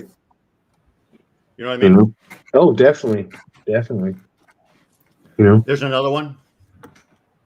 This was very interesting. It is. Yeah. Meaning behind this one? Do you have any ideas? Not really. No. Fair enough. Some of them It's a cool structure. Just a cool structure, man. They do all kinds of different things. How high is it? Do you have any idea of his 4 feet? 6 How high feet? am I at the moment? Not. No, not you. We're not too concerned about you. We're talking about that pieces of wood there. Oh, the wood. You can be as high as a kite for a whole week here. We're just worried about that wood there, man. Okay, I don't know, like 8 feet. Not your wood. That wood that in the picture. Okay. Yeah, I know. I was going to go there, but I thought, they could get really good off the rails. Yeah. I think we went off the rails. Unless you can tell us how high that is. I mean, any idea? Diesel says, I think some of these structures are made to just say, hey, we're here. Wake up, idiot. No. Good point. Good point. No, you know why I think these structures are here? And people say, well, you're finding a lot of these in campgrounds and shit. Yeah, for the exact point that the gentleman just said that. They want to reach out to us in a non-threatening way. Hey, Yep. I'm here. Do you see me? Mhm. If you see me, will you consider me? If you consider me, can we become friends? Kind of thing, Yes. right? They're reaching out by, right? I believe Okay, that 100%. okay. This is the beautiful little glyph, and what this means is, once again, my meaning. There's an A and an H here. Okay. And you see how I call this a combo glyph. There's two signatures in here. So there's the A. Oh, I'm trying to move my cursor like I'm doing it. And there's also an H. You see that? Man, I'm higher than a fucking kite. Is there any hope for this man? I have no Any idea. hope for me? I'm Why moving isn't my mic working? Or my mouse? Anyway, here- you can see. Can you see an A and an H here? That's a dual signature, father-daughter signature. H is Raja Say, A is R.E., and that's their glyph when combined. Me too. I believe these beings are caretakers of the forest, the lungs of the earth. Without them, we all die.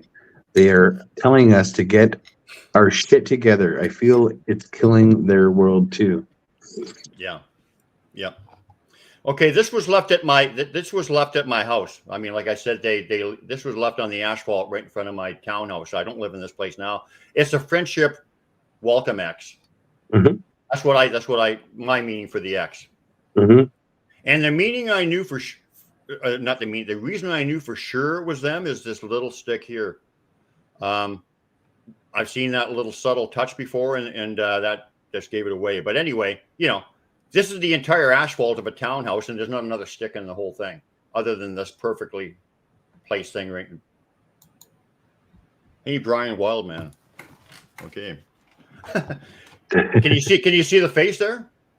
Yes, 100%. Right in the middle. There's R.E.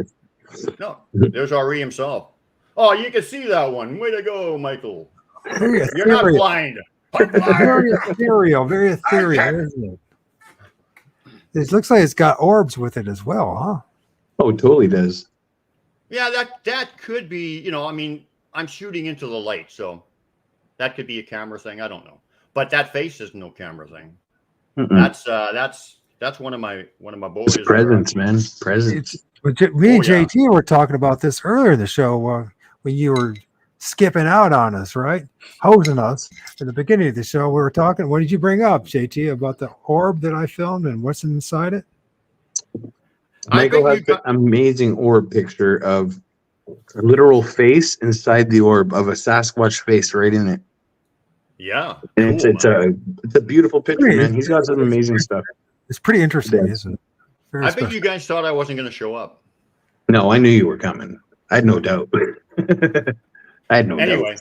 Anyway, man, that's a cool picture. Yeah, it is a very cool picture. I love that, man. Like the face is, and it's funny how it's so like, out there like this, right? Like he's literally right there. Yeah, I'm feeling energy just looking at it, man. Just like, ooh. It's cool to relive the moments, eh? That's one thing I love about doing what I do, is because I think about, like, for instance, my YouTube channel with the videos and stuff that I do. When I'm freaking 80 years old, I'll be able to look back and go, I remembered walking through that forest and doing this. Like, oh man, that just gives me the best feeling ever. I'm gonna think about that. Yeah. Oh, okay. Make that a little smaller. This is fascinating. That's another gift that they gave me. That's universal energy going around the trees. You see that stuff? Yes. That's universal. Cool. That's energy swirling around the trees, man. That is a gift, that picture, to me. I have filmed this as well around trees as well. I have a theory about it, if you're interested. Well, as long sure. Definitely. So I've got an image of this too. And one of the things I started to realize is the connection with the trees and with Sasquatch and other entities and beings and spirits, right? And the trees are like the neurons of the world. And they reach down into the underworld. We walk on the middle world where the trunk is, and the branches reach out into the upper world, the atmosphere. And they create this kind of vortex and energetic field. Each of these trees, when they rub against each other, they create an immense amount of static electricity as well. And I have discovered through my filming that the spirits travel up and down the trees. Yep. They use it as a highway. But I think they gave me this picture because it was a teaching. When I don't. Well, maybe when that I was take- just it. when I- Hey, hold on. Maybe you were just getting the teaching. Maybe you're now? just getting, yeah. Maybe come on, man. You got to listen. Ooh, Is maybe I'm Michael getting you teaching. schooling? Because I do have something here to say, and You I would- think it's I'll very be calling similar. you daddy in no time, man. I mean, No kidding. Gandalf, right? There's Gee, brilliant. daddy, tell me something. Michael's No, but- schooling now. Honestly, it's my research, and I don't hear any of the rest of you guys talking about it. I But talk about it, man. I do believe the Sasquatch. Yeah, but you didn't start talking about it till I pointed it out. You did. You did point it out to me. Definitely. So What did I point out to you, O.R.D? What did I point out to you? Recap that again. You What point out exactly some did good- you said that there's energy in the trees, right? the Yes. trees, they are like the neurons of this world. Just think about how they're built. The branches reaching out into the heavens, the roots reaching deep into the ground, all the way to the water table. And so, many indigenous cultures see the trees as a representation of the world, right? The roots representing the underworld, the trunk representing the middle worlds, which you and I, the rest of us, walk upon, and the branches reaching out to the upper world. And the trees, they create this vortex of energy. And so when the trees, when the leaves rub against each other and the branches, they create static electricity.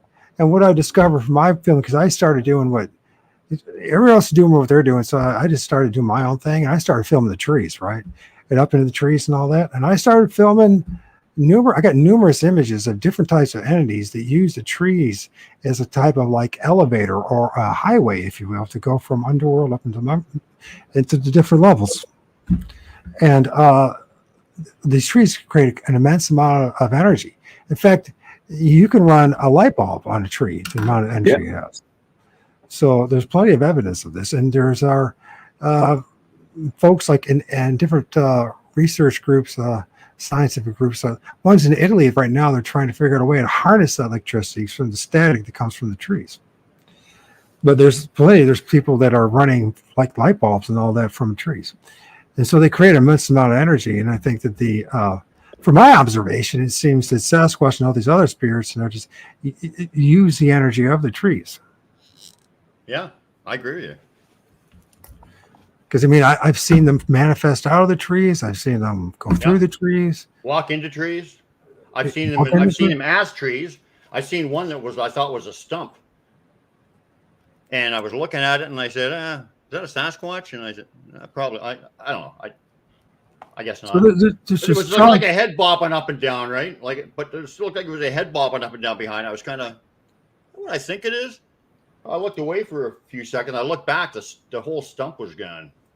No, that's a Sasquatch. Yeah, that's definitely not a stump. You know, like my buddy, for instance, on this whole shapeshifter or whatever, they can make themselves appear as whatever they want. Oh yeah, absolutely. And my buddy is climbing. Is that Duke? Duke is in the building. Yes. Hey, Duke, how you doing? This is Mike. Now, my buddy was. You need to come join our show, Duke. I haven't talked to you in a while. 7 years, man.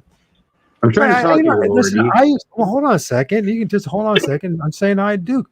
Me and Duke did a show together with MK Davis 7 years ago. Hey, can I say something? No. Yes. Westward ho, Pilgrim. Oh man, that's hilarious. Now you can say something, young man. Esquire JT, what would you like to say? Sir, you've derailed my thought train, so I mean I'm kind of lost right now. They can shapeshift into anything. Okay. Story about the shapeshift. I have even seen them in human form, and it's undeniable.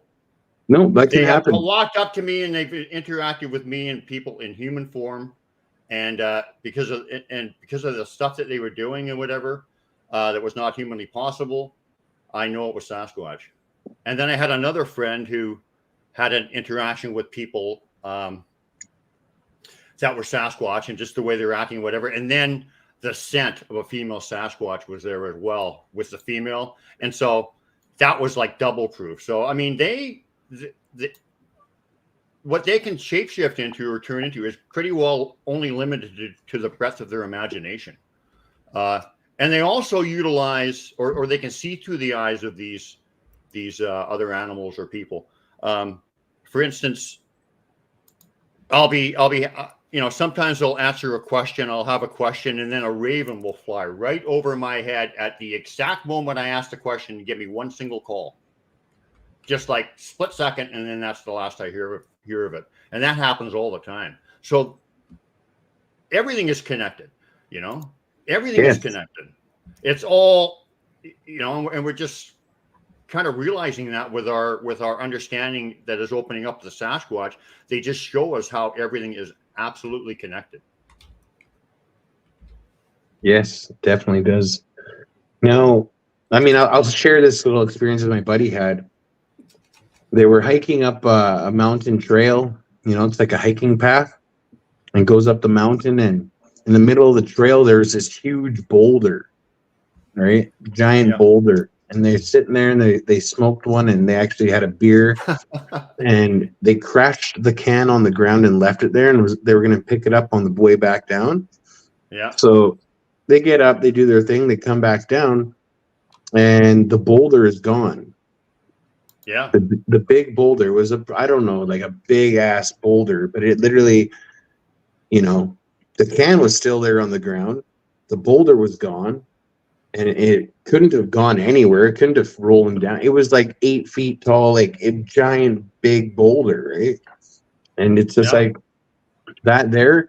I mean, for one, my friend has seen Sasquatch when he was a child as well, right? Like that's how they do it, right? Like they will, I don't know why, but why did they not feel safe enough to show themselves at that moment? But they were there to show presence in that moment, I guess, by being the boulder, and then having it disappear is just like, what the hell, right? They're just showing they're just showing presence. Yeah.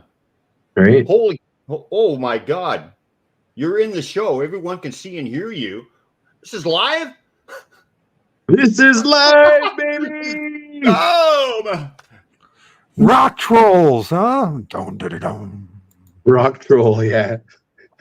Basically, right? So, do you want to go on to some more pictures? Because there's lots of stories. I mean, the good stuff is coming. I hope. I can't get into. So did you describe what was going on when this happened? Energy. I just thought it was universal energy was what I thought. But the thing is I don't see when I take the picture, I don't see it. What I'm taking the picture of, like all of those Sasquatch pictures, and this and that face in the mist, I didn't see any of that until after the fact. Is it always that way? Every time I've ever had encounter has had an actual visual or sighting. Well, never had the camera with me, and then when I filmed something, didn't have a clue they were there. I just had a sense, a feeling, something motivated me to be. But I didn't see it. Well, I mean, they always just show up in my pictures because I don't have my camera out, like I said, all the time. I'm not filming all the time, and I just kind of film when I see something or when I want to talk about. Yeah, I'm very selective too. Like JT, he's like the younger crowd. They do like hour-long videos of them marching around in the woods. But like me, I'll take select images. I use my P900 and it just takes stills. I don't even. Yeah. I hardly ever make a video. Although back in May of 15, I actually did use the camera part of it, video camera, and actually did film a Sasquatch, ironically enough. But I smelt it and it was motivated. Something motivated me. It motivated. Yeah. No. Yeah. My purpose, my pursuit is not to prove that they exist or to take pictures of them. Like I said, they just show up in my picture. My goal and my purpose is to talk about their message for people, humanity. And we'll talk about that at the end. You know, Brian, for me, in the 15th of May, that was the last time I went out and filmed. Something happened to me psychically. That's the reason why for the summer, the first thing that happened was I ended up throwing out the Bible and realized all that's just black magic and garbage. And the second thing is I spent the summer from June, July, and August, and what I did, JT, I just played the guitar all the time, didn't I? Yes, you did, man. I had like you became a fantastic guitar player that summer. I'll tell you that.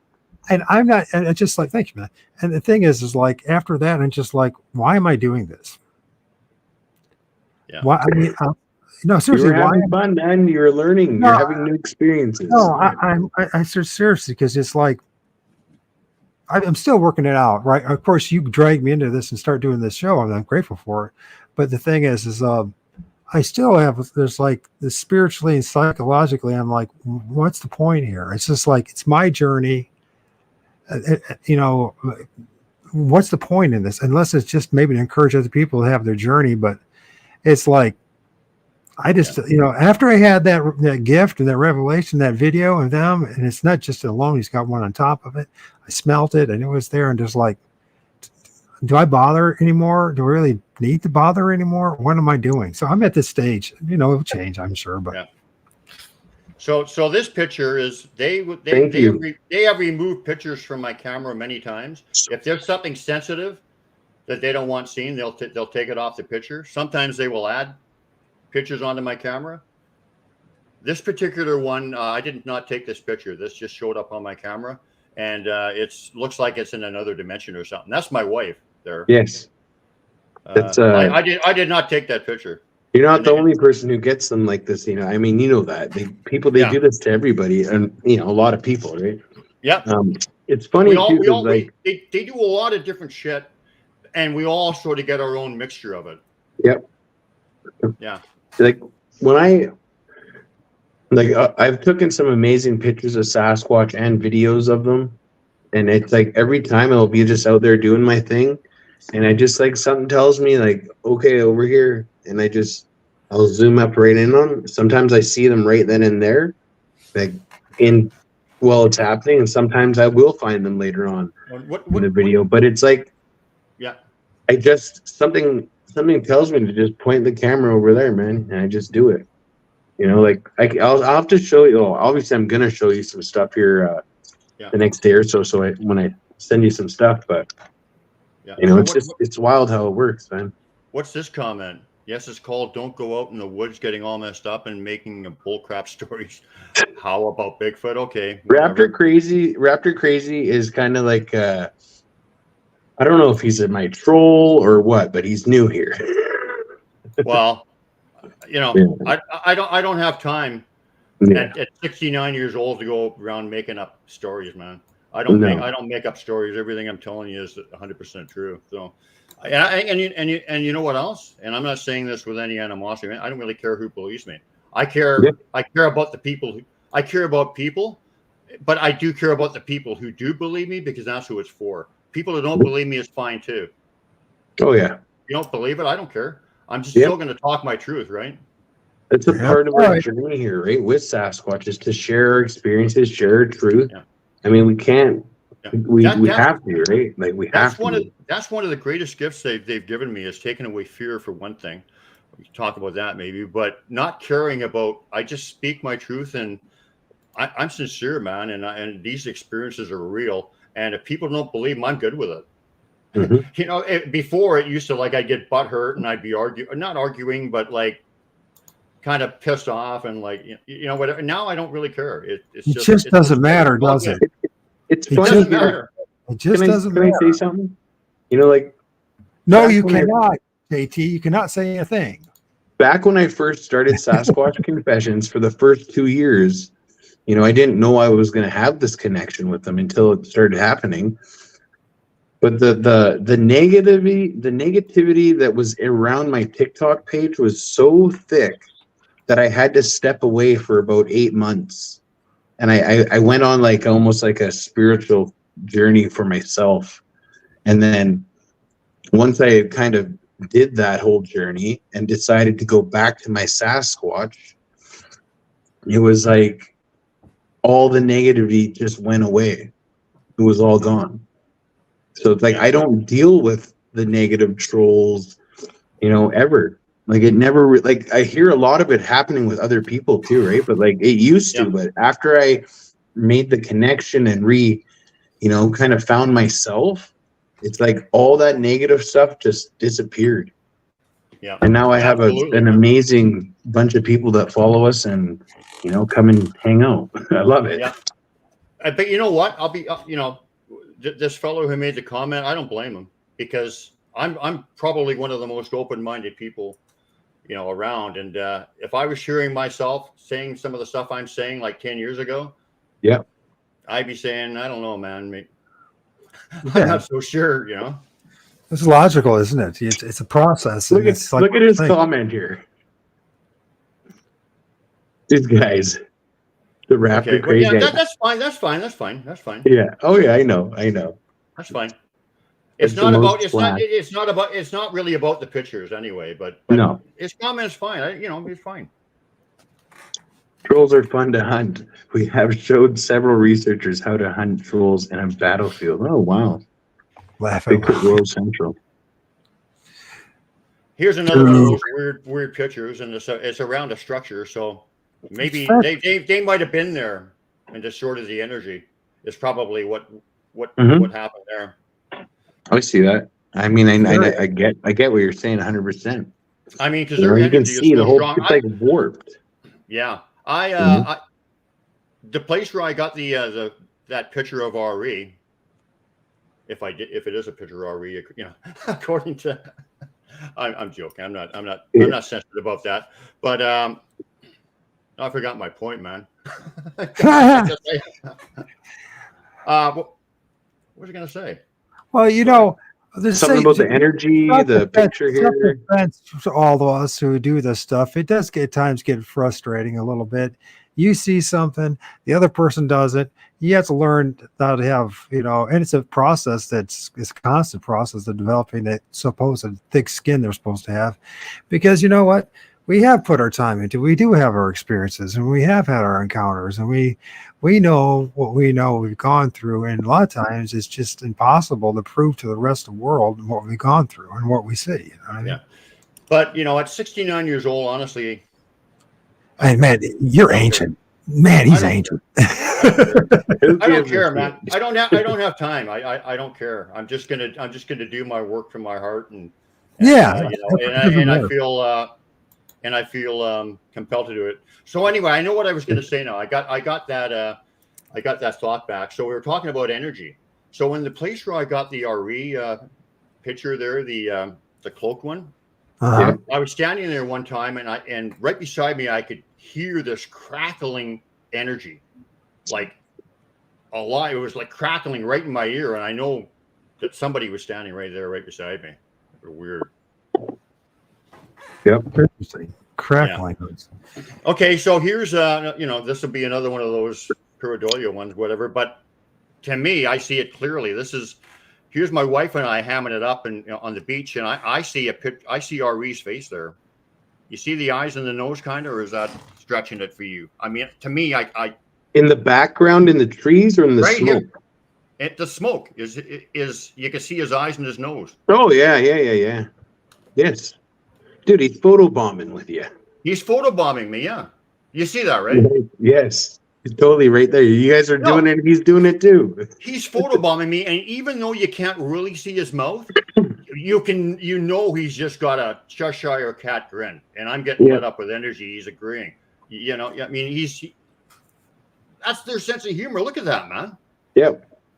Now, was there a fire or anything by you, or is that just manifest in the film? You know, I can't remember if there was, but that doesn't really matter because the face is there, right? I've got pictures of smoke where faces appear where there was definitely not a fire that are coming up. I'm not sure in this particular case, but he's still photobombing me as far as I'm concerned. Right.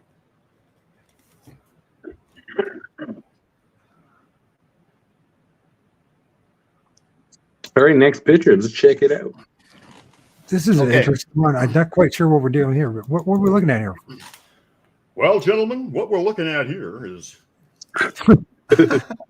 I'm from Canada, you see, Michael. So I'm a hockey fanatic.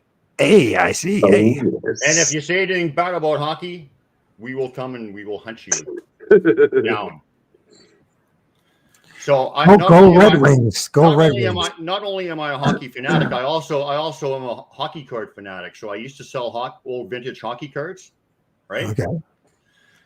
And I was paying way too much attention to the hockey cards and not enough attention to my Sasquatch buddy. So my friend Little Bud decided he was going to play a trick on me one day or teach me a lesson one day.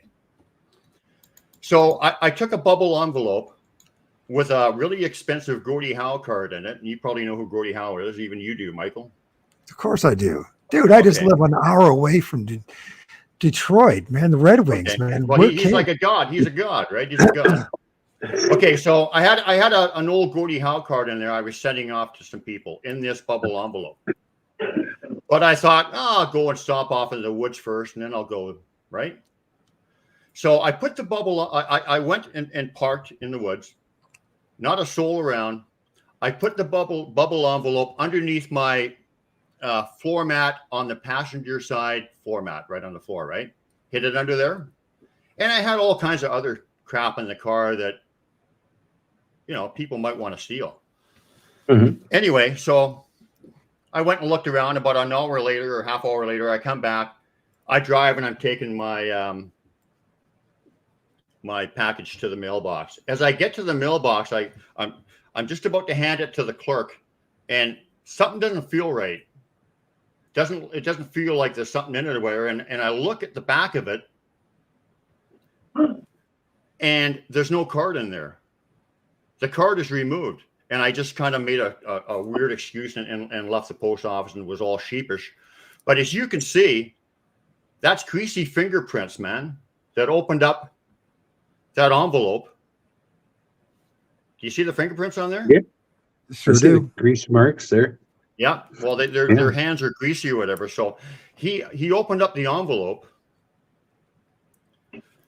but still had it under, and then put it back underneath the seat. Now, if it was a thief, if a thief is going to come in your car, they're not going to open it up and take the card out and then put that. They're going to grab it and run, right? Yeah. That makes no sense whatsoever. So anyway, so I figured out later that I wasn't paying enough attention to them, and this was like, hey man, like smarten up. You quit that hockey card stuff like so much and pay attention to us. So. Yeah, that was hilarious, and I actually quit selling them for a long time after that. A little teaching there, a little lesson. But that's funnier than hell, man. And actually, about a week later, I was conversing with Little Bud, and he was up in the hill, and I was talking to him, and I said, "Hey, Bud, did you take my hockey card?" And he knocked, and I said, "Hey, Bud, are you a thief?" No knock. And every time I asked him a question that he approved of, he would knock. And then when I said, "Are you going to give me my card back?" No knock. So he did admit he took it. So. Oh man, Little Bud, man, give his card back. I never did see it again. Here's another one of those pictures that just appeared on my camera. Actually, strange. How long do we have, man? Because how long do we have? Because I got so many stories and eternity. It's apparently eternity. So what the heck? I do have to work in the morning, so. Okay. Well, we can still talk. I mean, okay. So this is a really amazing story. So I went out and I went to a restaurant and that I used to go to all the time. It's kind of like a restaurant room where we just sit around and talk and whatever. It's almost like a living room or whatever. It's one of those little diners. Yep.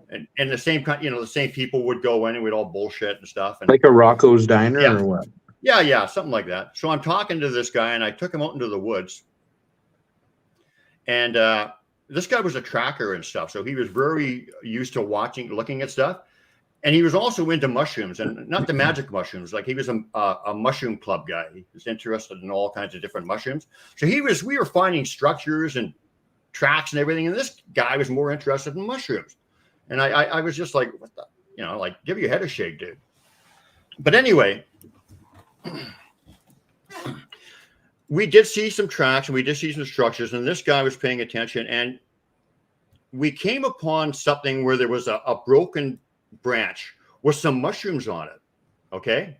Mhm. And this guy looked at it and he knew right away. He's not stupid. He knew this did not fall from here. It didn't fall from above or whatever. It was placed there.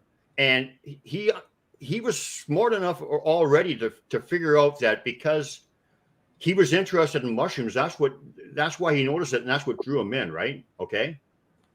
So he noticed this stick with the mushrooms that was right out of place and had no business being there. So bear that in mind. So then we're going along and I'm showing him some structures and whatever. And we go in this little narrow area to get in and out to this one area. And you have to go in and out the same way. And so, like I said, this guy's a tracker. He's paying very close attention to everything, right? Okay. Mhm. On the way out, he finds a spike, about a 8-inch spike or something, one of those great big metal spikes. Like a railway spike? Yeah, kind of thing. But it wasn't quite a Or railway like spike. the One of those big kind. nail ones. Yeah. I know the And one. he said this was 100% not here when we walked in. And like I said, this guy's a tracker. He's looking. Mhm. Okay. He said this was not here. 100% it was not here. So anyway, we end up going back to the restaurant, right? And we've got the nail with us, the big nail. And there's this other guy there, and we start telling him about the Sasquatch experiences that we had and stuff. And then we show him the nail. We said, hey, and look at what we found. This is the nail. The guy just about shit himself. He said, I was just going to the store to get 5 of those exact nails. Okay. So then this guy's right into the story. He's thinking there's something to this guy was like drawn right in after that, right? Mhm. He was like drawn right into the story. And what basically happened is they brought us all together. They brought us all together. They had us all come together and set this all up. And it's beautiful. It's remarkable how they do that. So this guy's blown away. So I'm talking to the other guy and I said, hey, show this new fella, the new guy we're talking to, show him the picture of the stick with the mushrooms on it, because, that's what kind of started it all, right? And I was also telling them, as the guy I took out is looking through his camera for the picture, I'm telling them they will often remove pictures from your camera, And just as I'm telling them that, this guy's going through his pictures, and the mushroom picture on the stick is gone. As I'm telling them that they remove pictures, every other picture is on there. Every other picture is on there, but that they removed it just to prove their point. Yeah. And after that, I'm driving this guy home, and he stopped off and got a 6-pack or something. And I said, let me go through those pictures again. This is hard to believe. As he went through them again, this picture we're looking at now was there in the place of the picture that they removed. Okay. We know it's 100% signed. That's pretty awesome. Yeah. And then we went back to his place and they did a bunch of like noises and stuff and whatever. But basically they brought 3 different individuals together and played out the scenario that they wanted to show all of us. That's how deep and amazing these did something for every single one of you guys. Yeah, it literally did something for all of you. That's it, man. It brought you together. Yeah, that's it. That's Mm-hmm. it. And I think we gave the guy the nail, so we only had to get 4. And I think he put it on. I think he said he was going to keep that one, put on his mantelpiece or something. Hey, that's amazing, man. I really think that's so cool. Okay, so let's move on. Michael, are you there? Yes, sir. Okay. Guys, I'll be back in 1 sec. I have to run to the bathroom for 1 second. I got to. No, you can't miss this one. This is one of the good ones. I'll be right back. So. Okay, I'll heckle Michael when you. Yes, you will. So how long have you been involved in the Sasquatch enthusiast world? 2017, 7 years. Ah, cool. 7 long years. And what you had a sighting and that initiated your interest, or what? No, I was a truther, and I was fed up with the truther movement on the internet because it was going nowhere. Also, was on the Christian right side of the truther thing, if you will, and I discovered what the Bible actually really says, and became very discouraged. And so I always had this real FU moment, and I figured, well, what to be the one thing to research in the truther community, and everyone thinks is a big joke. And I chose Sasquatch. So in February of 2017, I started off by interviewing people, and one of the people was actually Duke with M.K. Davis. And I didn't believe it at the time, right? But I was out to try to prove that it was a government psyop and just another lie of the endless lies in this world, right? Yeah. 6 months later, well, after 6 months, it was July. It was end of July of 2017.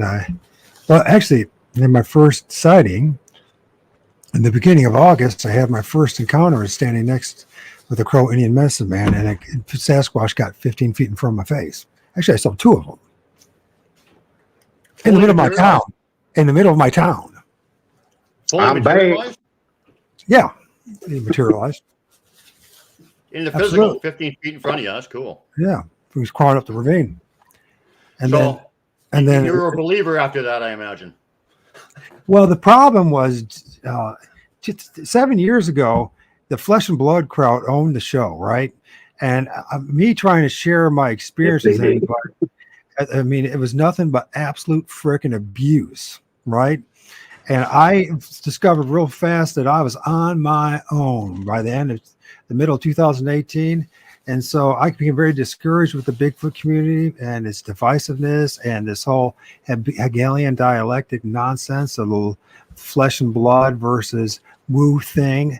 And there's just couldn't find anybody to have an honest conversation about what was going on. Literally, I couldn't. And that's one of the reasons I kept on doing the show and interviewing people, is try to, hey, listen, this is what I'm going through, but everyone just dismisses you. So by the end of 2018, I just said, screw it to the Bigfoot community. And quite frankly, if it wasn't for a few other things I had to go through in the beginning of last year, I decided to get back into it for whatever reasons. And I think part of it was because the spirit realm. Yeah, but it might be part of it. You never know. Who knows what their intents are? You know what I mean? But the spirit realm and Sasquatch and all it motivated me to get back into it. So I started getting amazing pictures again, and I started to do a show. And it's a rough ride, but it's one of those things that maybe Mike's right. Maybe I was chosen to be an ambassador to tell the truth as best I can about the story of Sasquatch, at least from my perspective. There's a reason why I chose you, Michael. You're not doing this show by coincidence, Michael. No. Now, you might have chosen me. You might have chosen me, right? Because me and JT have been having a good relationship for the past year, right? Started out, Michael is one of my best friends for sure, man. I consider you one of my brothers, man. And so JT, me and him were like talking about these being ultra-dimensional beings, not just interdimensional, but ultra-dimensional beings that can not only manifest in the flesh, go through trees, pop out of trees, pop out of the ground, but can do all sorts of things, right? Yeah. But trying to find anybody else to talk about it, the only person who was willing to do it was a 38-year-old dude, ex-drug addict. He had a TikTok show. He was the only one willing to talk to me about it. That's my experience. So here we are. So because he has balls, man. So I think he doesn't mind speaking the truth, And so this is one of the reasons why I decided to start this Sasquatch Confessions and Friends, is to give people who have a voice, even if you're the flesh and blood crowd, just still to give them a voice. Give everyone a voice, because that's one of the things I've noticed in the Bigfoot community. It gets very cliquish, extremely cliquish. And there's dudes out there, and not disrespecting any of you guys, and some of you might be in here who are been around the block and have names. You have a name. And the problem is there are a whole bunch of other us who don't have names, who are trying to interact with you guys and talk and have communication to be heard, and we're being shitted on and dismissed. So this show is for all of us, the ones who've been pushed to the side, discarded, the marginalized ones. We're the ones that are going to bring this to the next level of honesty and integral conversation about Sasquatch, because my observation is it's not happening, but it's going to happen. And guys like you, Brian, the reason, it's one of the reasons why you're out there and put yourself out there in the long firing line is because to pave the way for the next group of people, then the next group of people. And eventually maybe we'll start having a real honest conversation about Sasquatch. But until then, I mean, we have to be the dudes that fall on our sword and say the truth about what's going on, man. And knowing full well that we're going to get abused and made fun of and censored and blocked. I mean, it's amazing. I'll give you a point. In Facebook, there's all these Bigfoot groups and pages out there, and they have this criteria, this list, right? And just, we're flesh and blood. If you don't agree with this, basically you can't join the club, right? I'm like, this is the most stupid thing I've ever seen. People have bought this Hegelian dialectic argument. It's ridiculous. The fact of the matter is, people have known about this for hundreds of years. With the past 100 years, serious people like John A. Keel, Ivan T. Sanderson, and others 60, 50, 70 years ago telling us the same thing, and they got dismissed and thrown to the side. Bigfoot is something much bigger than flesh and blood. That's it. And then until we get, and the Native American people, my side, I'm happy, boy. My people were telling the truth when they said they come out of trees, and we were all shitted on. And it's like, to me, I kind of like Mike Patterson, right? I have this attitude. I got this punk attitude, and I'm like, you know what? I'm going to tell the truth, and I don't care if I have a friend. I'm going to keep on telling the truth. But the funny thing is, I do have some friends now because I keep on telling the truth, right? Good friends. That's a Sasquatch. That's right, bro. Even if I'm old enough to be your father. You are? I'm 56 I wouldn't say that. old. My dad would be in his 70s right now. You're 38 and I'm 56. And I'm old enough to be your father, so I know, that's scary, isn't it? maybe I am your father and maybe JT Probably. is your son. Is that possible? Who knows? Maybe we were like some kind of clan from the other dimension that came all over Sasquatches from the other side. We're all meeting back up. Yeah. Okay. I know I sound harsh about that, but I'm dead serious about it. It's been a real rough ride. So. Yeah. Well, where do you get to be my age and you just don't care? I don't even really interact in any Sasquatch groups or anything. Oh, you, my dad. I don't know. It's like JT said, it's not about the group. We don't care about belonging to the Sasquatch community, the Bigfoot community. We're here for people like us who've been marginalized, who've not had our voices heard. Yeah. If that makes sense? That's what we're doing. Well, yeah. Yeah, it does. Okay, you want to hear about this one? Yes, sir. Okay. So my wife and I were hiking, and we went to one of our little favorite places by the river. And I came up to this stump, and once again, I'm moving my cursor around like I'm actually showing people stuff. And do you see the rock on the stump? Yeah. Well, I saw that rock, and I knew it was for me. I just had a knowing it was for me, okay? Mm-hmm. Strong knowing. Now, notice the color of that rock. You see the color of that rock?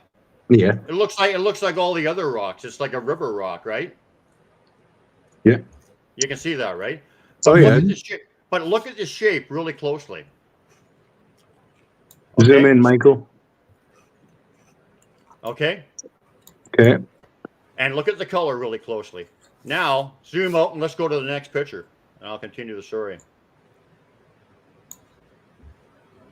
I took that rock home, and the next day it turned completely black. Wow. Really? That's the same rock. That's the same rock. Go back and look. That's the same rock. And look, it's a Sasquatch in profile. Nice. Wow, eh? That's pretty amazing. Can you see that, Michael H. Adams? I can see it. I'm not quite sure. No, I have to say no. It doesn't mean it's not there. I just not sure what I'm looking at. Okay, It's the well, same rock. I can see it's the it. same rock, man. No, Just- I'm looking for the profile of Bigfoot. Is it Well, no. here, or is it on No, the it's other on one? it's on the other one. I'm just Wow. saying it. My point is, it's the same rock, and it turned black the next day. So yeah, I see like a head there and shoulders, arm, kind of leg, kind of thing, and it's kind of looking in profile. You see that? And I Oh, call yeah. that my R.E. rock. Okay. It's funny because they actually guided me to stones that are kind of similar, like this black stone. Yeah. They guided me to a stone to connect the Squatch gang, where I'll just tell my little experience. I mean, we went on a hike. I went past my log where I'd gifted with them many times. My rock was still in the middle, did a huge loop. As I was approaching it, the rock like called my name basically, not literally, but I had seen this rock and half of it was smashed into shards. Instantly just grabbed it. I don't even know why. Jammed in my pocket. As I got towards the log, I could see that the rock on our hike had been moved to one side of the log. And then when I got even closer, I seen that the rock has been changed out for a different rock and put in a different area on the log, like on the one side. So I knew it was them. They did it while we were on our hike. And I pulled out the shards and I instantly knew that one was for Sasquatch and one was for all my members of Squatch Gang. And it was like them connecting us through the elements, right? And that's just, and it's so cool that you have a very similar rock right here, and then they were giving it to you as well. Yeah. Okay, Is this so is this an eye right here? man, I don't know what you're looking at. Can't you see the skull up there? Like it's the top of it. You can see the whole skull, the head. Have you been to Is this the eye? optometrist lately? Is this the eye? No. Move on to the next picture. You're frustrating me. Well, no, I want to see what you're seeing. I want to see what you're seeing. Can't you see the skull there? Can you see it, JT? I could, yes, I can. You can't unsee it. I wish I Is could. The move whole the thing. thing is the whole shape of the rock is kind of like the body of the Sasquatch. The top of it, you can see like a skull. You can kind of see arm, the leg, the back. I don't know. Is this it right here? Is this the skull right here? Yeah. That's the skull, the head. Can't you see it? It's clear as day. Well, now I can see it. Now I did. Obviously, I didn't see it. I mean, that's why I needed some help. I'm sure I'm not alone in the group. So this is the skull. That's very Right cool, man. Okay, so there's a lot more to the story. So, oh, look, you got Next a big picture. beer belly on him. Oh no, you got whatever. Okay, so anyway, so a year later, I had this black rock, and I love it, man. I'm telling you, I've got 3 of them now, and you'll see what I'm talking about with the story. But these rocks, I'm not a guy who a materialistic kind of guy, but I'd go out of my freaking mind if I lost one of these rocks. That's how important they are to me. Mm-hmm. So about a year later, I'm solo camping way back in the woods, and I've had all kinds of amazing interactions with them back there. But on this particular day, I had my R.E. rock with me, I call it, and I'm out there in the middle of the night all alone by the fire, and I'm holding the rock up, and I'm just saying, you don't know what this rock means to me. I love it so much. It's such an honor. I'm so blessed to have received this rock, and I could feel their energy around. And so that the very next day, I got up and I started hiking out, and as soon as I hit the trail, I heard whoop, like a really loud whoop, like one extremely loud whoop with the p on the end. Yep. Like a whoop. Yep. And looked down below my feet as soon as I heard it, and there was this rock. And this rock was already black.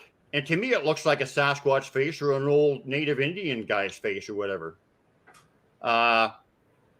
And as soon as I picked the rock up, well, for one thing, I knew it was related to the other one, right? So I knew it was related to the other one. But as soon as I picked the rock up, I got mind speak, and it said, "You're getting a third. You're getting a third." So about a year later, I'm at a gathering of some people, and we're all talking about Sasquatch and spiritual things. And there was this lady that's part of the story too, and I'll show you how she comes into it as part of the story as well. But she went across the road to a little area across the road where there was a little river. And Susan and I, my wife, had just been there and didn't see anything. But she went shortly after us, and on top of this big boulder was the rock, the next rock, if you can go to the next picture. And as soon as she picked that rock up, she got mind speak. This is for Brian. So she gave it to me, and I'm looking, and I knew right away that it was, the third rock that I was supposed to get. And my wife said, as she's looking at it, Brian, your name's written on the bottom of that rock. And I didn't notice it. It is B-R-I-A-N. I can see it. I didn't notice it. Wow. B-R-I-A-N. You can see, the A is not as, but anyway. I can see it 100%, man. That's so cool. But I didn't pay much attention to it. I thought, yeah, whatever. Because I'm so involved talking to the people. But about a month later, I'm driving down the road. She's driving, and I'm looking at the rock. I've just got it in my hand, and okay, here we go. And I'm looking at it like this on the bottom. I said, what the fuck? There's my name on there. And I said, what? What? This is incredible. And the thing is, it didn't look like they just etched it in there like yesterday, or whatever. It looked like it's been there for thousands of years, or millions of years, or whatever, even mind-boggling. So I knew I had my 3 rocks. There was my third. So let's go on to the next picture. It's funny because they just know, right? Like they could have, they know our thing, right? And they're. Did I do 2 there or what? Yeah, I think there was a double actually. Okay, go ahead. Next one. Uh-oh. Next one. There was a couple doubles. We're going. Okay. Now we're okay. Okay, so that's. It's like they wrote Brian in graffiti bomb style. Yeah, it's funny. Okay, so the lady. This is how we're all connected and how they get people. Oh, yeah, they certainly do. So the lady who gave me that rock and said, this is for Brian. She was camping with my wife the first time that they met. And it was kind of a Sasquatch kind of camp out. And the lady showed my wife, Susan, a glyph, but I'm trying to read these comments and talk at the same time. But anyway, no worries. But she didn't really know. She knew there was some kind of something going on, but she didn't really know what it was all about, right? And she showed my wife this picture, and my wife said, "Hey, I'm going to show my husband. He knows quite a bit about glyphs. Maybe he can help you." Okay. So she showed me this picture, Susan. The very next day, I was guided to go into the woods. Like they guide you places, and they want you there. You just get the energy. You go there, and I was guided to the woods. And go to the next picture. Where's this guy? Can you get the next picture? He walked off for a minute. Oh, there he is. And I walked in and I found this. It's identical pretty much. Okay, it's not quite over the top quite as much, but it's basically identical. Yep. And as soon as I saw it, I said, okay, this is wild. This is amazing. I knew exactly what was happening. And I had also never seen a glyph exactly like this before. So it was unique in that sense. Mm-hmm. So when I showed that lady what I found the very next day and I was guided to, she was completely drawn in. It was like her eureka moment. She said, oh my God, it's all real. And I'm getting energy when I'm saying that. It was like she knew. Mm-hmm. So I'm not going to say I connected her in. That's ego talking, but I facilitated, helped her connect in through the clan, mm-hmm. and that was how they got her really, really involved in it, right? It's like people could say we do it, but no, Sasquatch do it, Yeah. So she knew 100% after that this is real, and she started her journey. So let's go to the next picture, which is a year later. Everything seems to be like a year apart, these 3 pictures. Okay, so a year later, I'm at her place in Oregon with my wife. We're visiting her, and she's got Sasquatch interaction and everything there at this point because she's already involved in it. This is a year later, and so we're walking up a path towards the woods, just off from her backyard or whatever. It's a rural area. It's not in her yard, but it's just off in her backyard, heading up to the woods. And we're walking down a path, and I see this glyph in the middle of the path, and look how bright and clear and it stands out. And it's the same damn glyph as the other two, except for one thing. It's signed by O.R.D. You see the A? Yeah, I do. Do you see that A? You know what that means? That means that he set it all up, and then he signed it and told us he did it. Years in the making. And I also got to say, like, it was 3. That's how they work, man. They show their signs in 3. Yeah. 3 rocks, so it's like, 3 glyphs, yeah. You know? Can you see that? Isn't that amazing? Like, yes. That's like, wow. It's not coincidence that you're finding these same glyphs all over the place, like people, and at that being one that you've not seen before when you first, were shown it. And then they make their presence known like that. Like, that's but so cool, man. I'm seeing the same intricate glyphs in Oregon, Washington. Yeah. If somebody's saying that somebody's trying to pull the wool over my eyes and trick me or whatever, that might have happened once or twice. Some guy might have said, I'll show, but no, this is legit. And, and, they'll leave them at your house and everything, like I said, right? Mm-hmm. I've had many glyphs show up outside my house, and it's, or like either on walks and stuff. And it's always when I'm dropping, I say Sasquatch knowledge or like truth about Sasquatch. The next thing you know, there's like I'm standing on top of fucking glyph, whether it be a little X or a Y or whatever, there's multiple ones they've sent me. And it's just, that's how they work. And you get that instant knowing that like they're giving you this information, and they're approving of your speaking, man. Because for me, I'm usually speaking about them when I find them, because I'll be walking around doing my thing and just I start talking how I feel with the Sasquatch, and boom, on the ground right there. Yeah. So isn't that an amazing story? Like between the rocks and that glyph. I mean, wow. The connection, man. Yeah, let's go on. Okay, that's one of the ones they left right up my front door. Look at that. Mm-hmm. Catch up with the chat. What? Okay, sorry.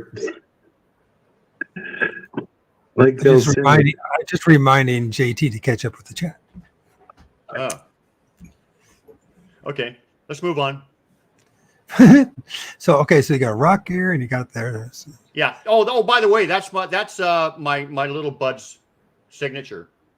He's leaving me a lot. It's his open triangle. It's wild to me too, because my little buddy was what? The symbol of this here. I'll talk to you after about this. Actually, and this is outside. By the way, outside your place. Outside your place, or where was this at? Right outside my apartment, man. Okay. And they've left me probably a dozen in and around the apartment in the last couple of weeks. Like, and I'm talking like, and this is the simplest one. Some of them are like woven and like there's 3 or 4 symbols in them. Some of them aren't just simple like one thing. Some of them have like 3 or 4 signatures in them and X's and all kinds of stuff. Mm-hmm.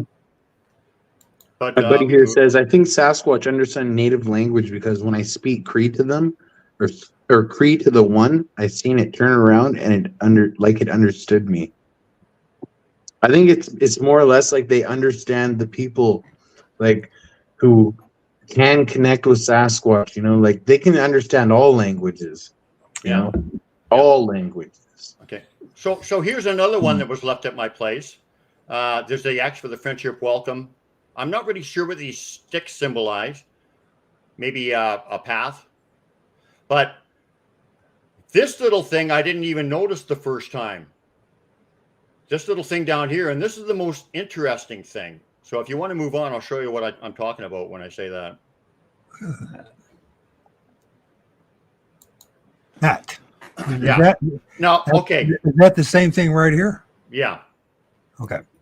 I found it the next day. I didn't see it the first time. So this is how thoughtful and loving and intricate and detailed they are. So this thing right here is, I call it, well, like a fish glove. You'll see some illustrations of it. It's like,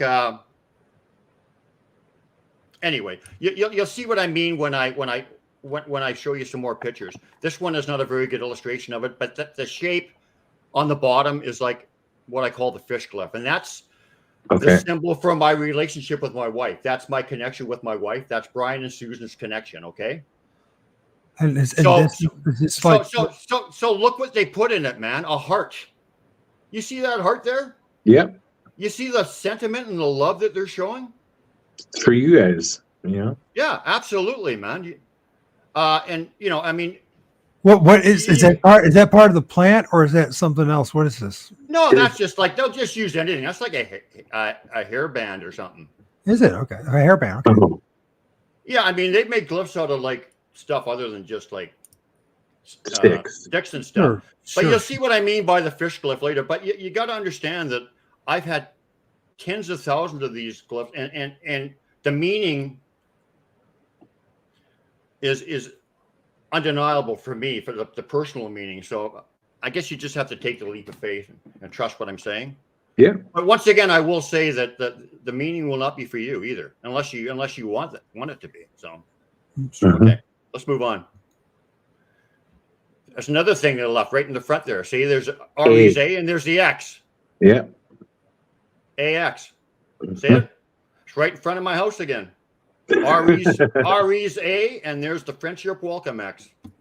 Now, is that etched in there, or is that chalk, or what is that? You know what Like it is? chalk, I think. The chalk, okay. But it doesn't matter. I mean, they'll use whatever, Well, just to know, that's all. I mean, Yeah. Oh, No, yeah.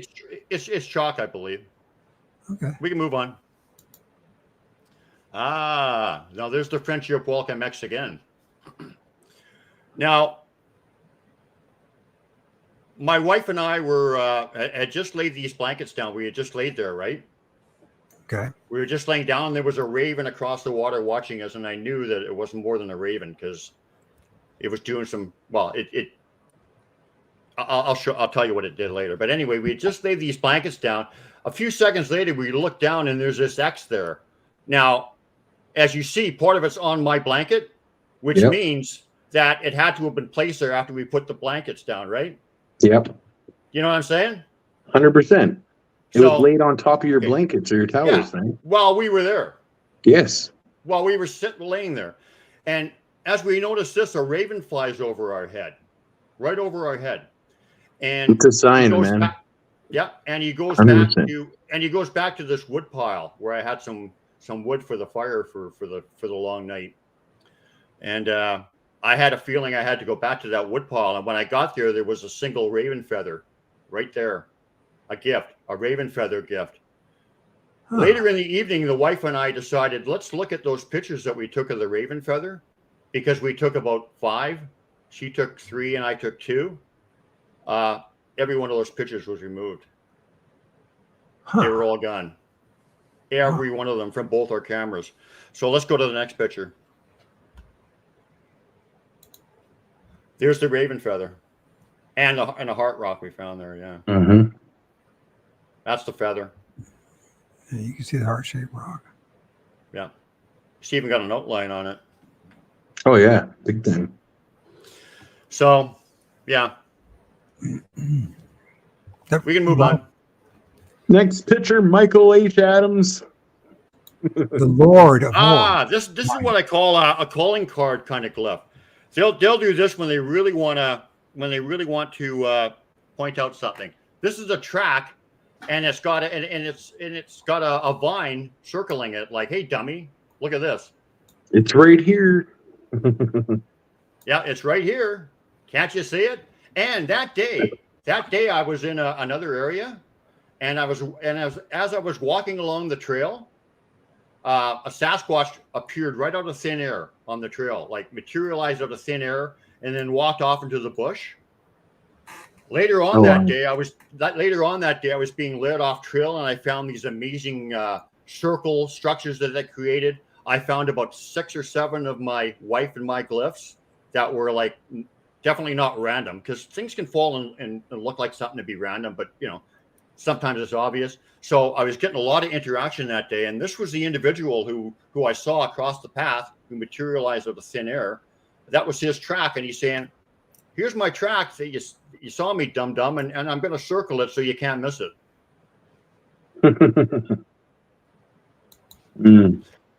Can you blow that one up a bit? Here's another one. Sometimes they'll leave a glyph by a track to make it obvious, like that circle, same kind of thing. Yeah. There's a track and there's a glyph right up above it. Like, Is that green thing a part of the glyph or just a stick part? I can't tell if that's a plant or if that's like ferns. The green thing is just a fern. The track is below the fern. I see the track and I see the stick glyph. Yeah. And the other thing is that's often when they leave stuff for you, if it's for you, it'll be gone soon. Once you see it, it doesn't stick around long. They take it away. Yep. I've had it happen to me too. Not always, but often. Yes. Yeah, we can go on. What's the meaning behind that for you? Have you decided what kind of meaning it is for you? Is it this particular one? Yeah. It's just giving me, like confirmation, like beyond any doubt. Like here's the track, here's our glyph. Can you put it together? Like we're just we're present, basically. Is there, Yeah. Like hello. Yeah. So what is this creature right here? Because that's awfully scary looking. What the heck is that thing? That's what is me. That beast? That's me. That's me in 2012. Man, that's a long time ago. Yeah, that was one of my first experiences I had, independent of Randy Brisson. I was investigating this thing for a guy called Tom Cantrell. You heard of him? Yeah. Oh yeah. You're good friends with him, aren't you? Yeah.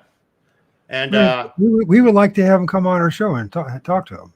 Give us a good word, will you? I will. I'll get him on. Thank you. So I'm back there, and I've only cast one print, and I did it just for him because he wanted me to. I'm not interested in that. Yeah. And I'm not interested in evidence really, but so I was back here and I was seeing if the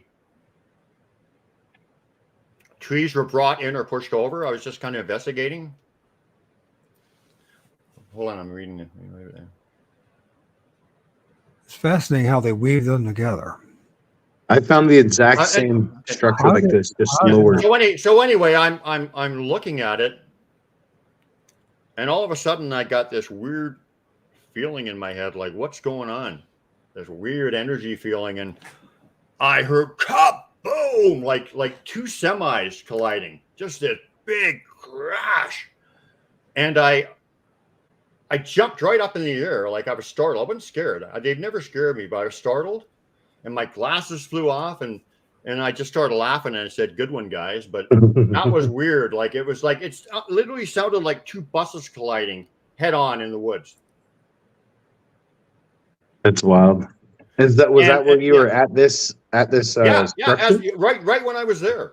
It happened when I was investigating it, and this is one of my favorite structures ever. This one was here for a long time, and it was kind of like a marker. And how close is this to where you go, JT, and do your tromping around? Well, I'm assuming this is over by you, right? It's in Maple Ridge area.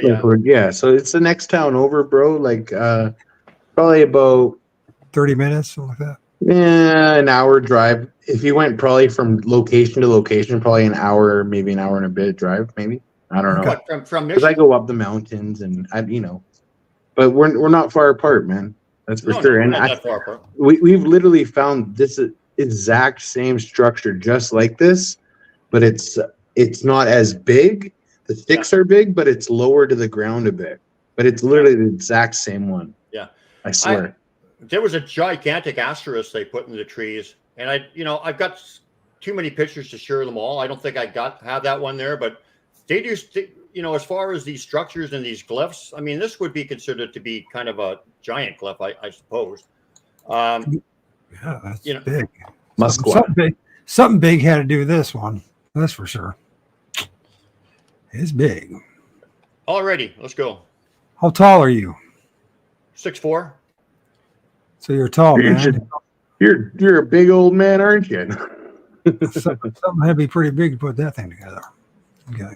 Here's just another one of their neat little structures. Mhm.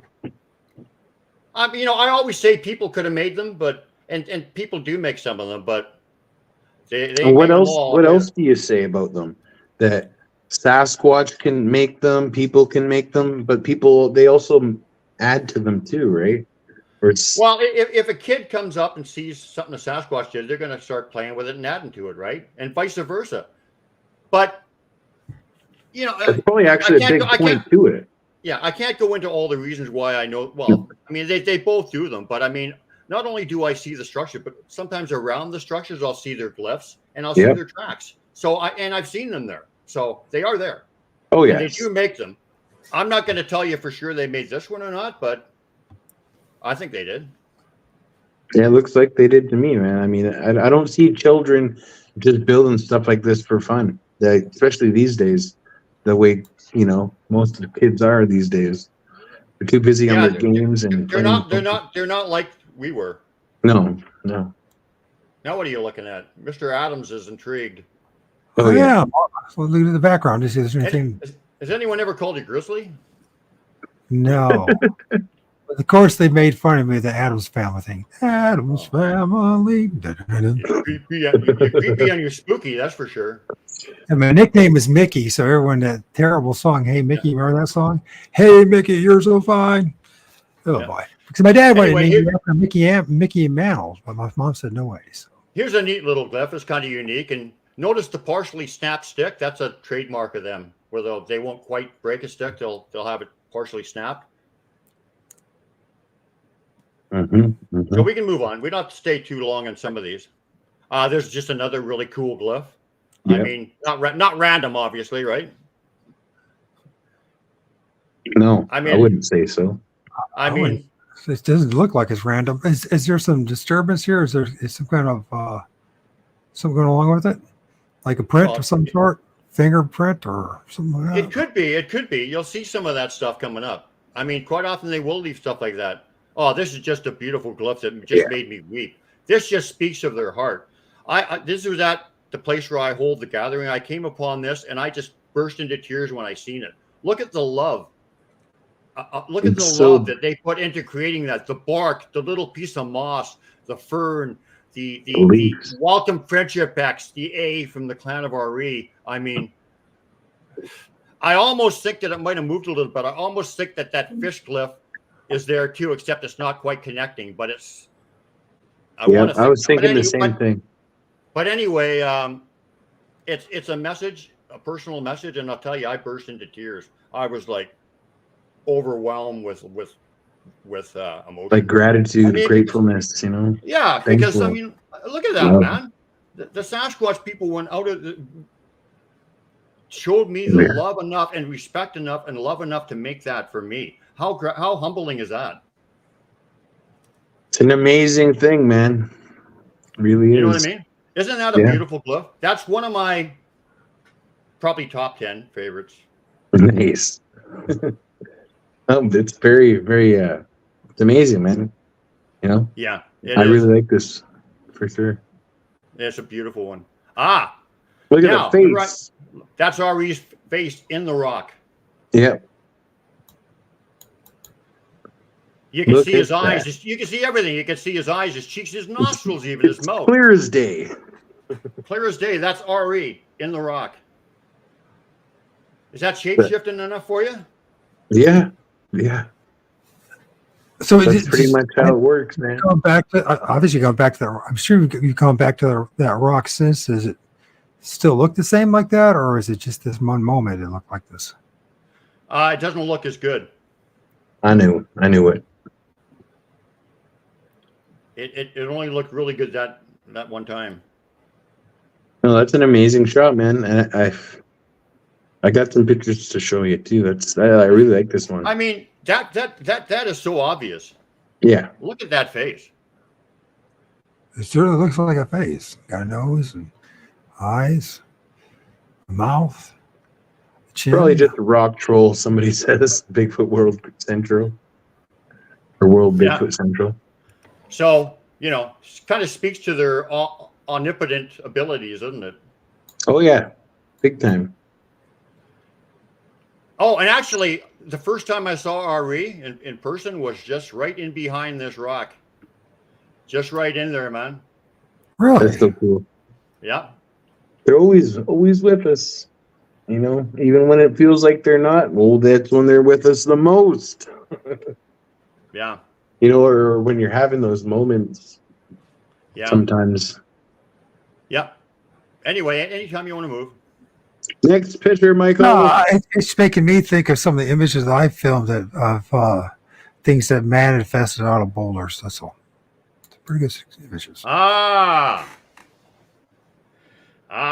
Okay. This one is touching too, man. This one is humbling, really humbling. This was left for me in the campground. The heart. Because, people's arguments is, it's a damn campground, you idiot. But no, that's the whole point. They're trying to reach out to us, right? And they'll reach you where you are. So anyway, I came upon this glyph here, and sometimes they'll make glyphs out of rocks, or vines, or twine, or anything they can get their hands on. It's not always just sticks. So as soon as I saw this, I saw something on this table, on this picnic table in the campground, and I walked over to it, and I instantly got mind speak. I knew what it meant immediately. And what it's saying is 1 walks with 4. I walk with 4. So the first section, the bottom rock is me. The second section, and the sections mean something too, like progressing. The second section is a foot rock. Can you see that? Yeah. And the third section is the 4. And that's the 4 Sasquatch I know. And they're in a circle of connection. Because the circle is a big, big sign for them. So one walks with 4. 1 walks with 4. Once again, a really, really humbling moment, right? Beautiful moment. Think about it. How humbling is that to think that Sasquatch are actually interacting with you in such an intimate way? These guys are like shaman on steroids, and they're interested in us. For whatever reason. Can you see that, Michael H. Adams? The 1 walks with 4. Sure, I can see what you're saying. But I didn't look at it and come up with that. It came to me. I knew it immediately. This comes to you. Yeah. Yep. Okay. That's how the knowing works, right? They just drop you this information and you pick it up. I gifted them. I don't really gift them much anymore, because it was just kind of a phase, an introductory phase. I don't think it's that important at this stage. But not that long ago, I did gift them some crystals, and I went back, and it was a long time. I went back, and it was buried really deep in a stump. I went back, and they swapped one of the crystals out for this one. So they took one and gave me this. Cool. It's a great one. Yeah. So they gave me this little quartz crystal here. Very cool. Yeah. We can go on. Where did they leave it? Picture. Where did they leave it for you? Right where I left the other ones. All the other ones were there, but they took one of the crystals out and put this one in. So is this on a bench? Is that what you're saying, or a picnic table? No, not on a bench. It was buried in a hollow stump. Oh, okay. Buried deep in a hollow stump. 6 crystals. They swapped one of the crystals out and put this in. So I kept it, obviously. Yeah. It's meant to be. Yeah. Once again, the circle of connection. Just a beautiful thing. The circle, man. It's definitely there's a huge meaning with the circle. Yeah. And I found it too, man. I found it, but I've never put something for it, for myself. I don't know. Yeah. But I found them. Oh yeah. Do you ever find fire rings with twigs and stuff in them, like it looks like simulated fire pits? Yeah, this is what they do. They literally, I call them mock fire pits. Right. Okay, and I even found a mock fire pit that had a piece of like a piece of charcoal that was brought from another fire, just one little piece, and put in the middle of it. Yeah. Well, So you I'm know like, what? That's great that you notice that, because that's exactly what they want you to notice that, right? mhm, Yeah. We can move on, 100%. Mr. Adams.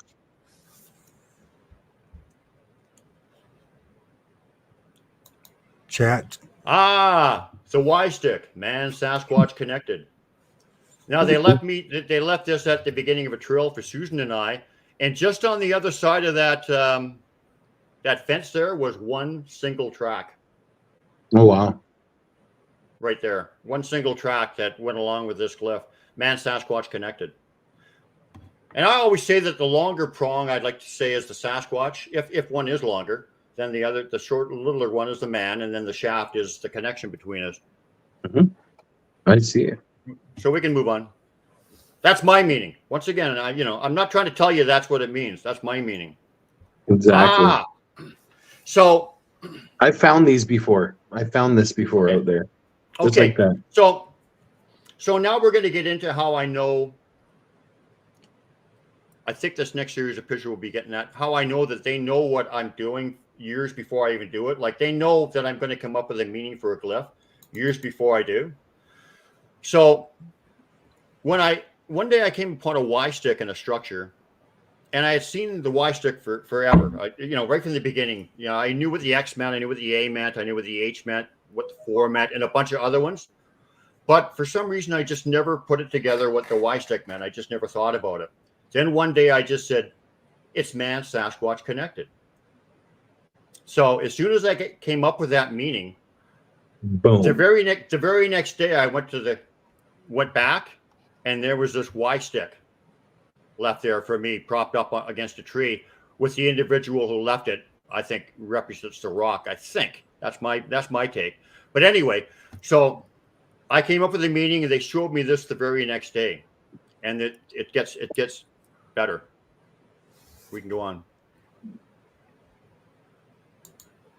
Now, do you remember I said the Y stick means man Sasquatch connected?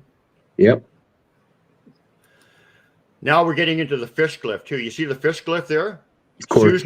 Susan and Brian are connected, right? Man Sasquatch. Okay. Susan. Hold on. No. You see the fish glyph part of it? Yes. Okay, you do? You've Yes. watched enough of my stuff, so you know what I'm talking about. Of course. There's Brian and Susan's connection. But I took this picture 5 years, a good 5 years before I knew what the Y stick meant. I didn't know what that little stick curling into it means. That's a Y stick. Oh yeah. So look at the message. Man and Sasquatch are connected. Man and Sasquatch are connected. We are all connected. It's just perfect, right? Yeah. Big time. And the little leaf there was from Rajase, because the female likes to leave little flowery stuff. But this isn't just the one time. I've seen hundreds of examples of this going back of, man, they knew. And one of the best ones is yet to come. So let's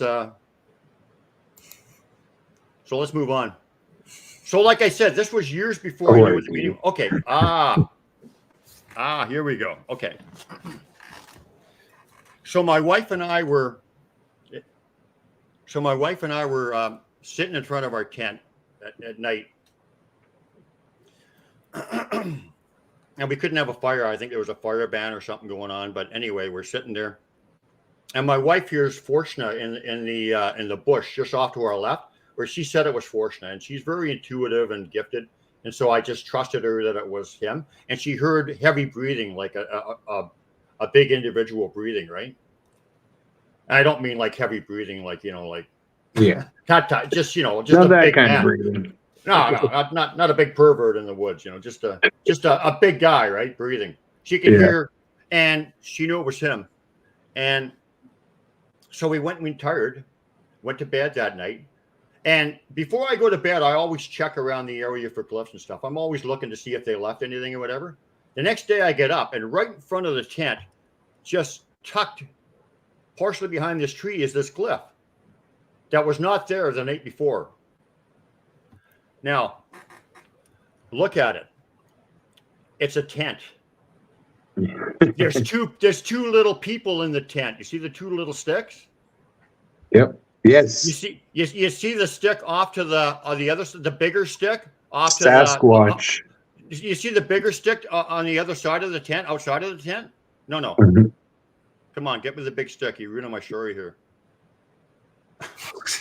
No. Outside No, of the man. tent. You're horrible. Outside of the tent. You're close. Yes. Sasquatch. That's the Sasquatch watching us. Yeah. From when Susan heard him. He's watching us. I see That's what where you he was. And that's exactly the position he was at, too. That's where he They was. were in the tent. Sasquatch was outside the tent. I mean, that's what instantly came to my mind when I seen this. But that's exactly the position he was when she heard him. So it's a perfect rendition of what he saw. You can even see the tent floor. You can even see the tent pegs. Okay, so here's the beautiful part of it. And so I'm looking at this, and I understand it all. And I see the X on the roof. You know, that's the common friendship welcome thing incorporated into the tent. But do you see the stick off to the 11 o'clock angle? Yep. When I saw this, I thought, I'm not sure what that is when I took it, because it was, right? I said, I don't know what that is, but I'll probably find out eventually. Well, guess what? There's your why. Oh yeah, that instantly came to me already. Yeah. Did you see that? I didn't know it though at that time, but looking back at it years later, there's the why. So always there.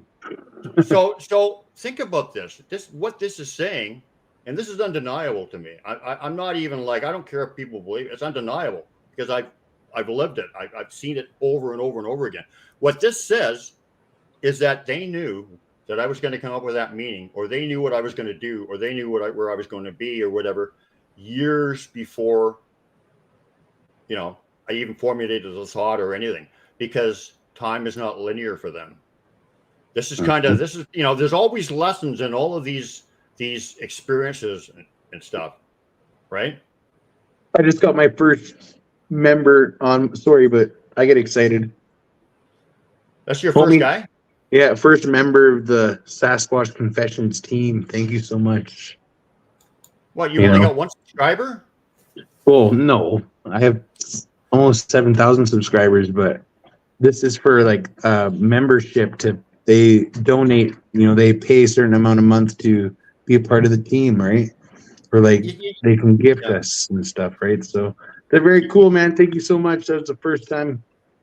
Thank you. You see, Michael, these young guys with all the what do they call it? TikTok and all these things.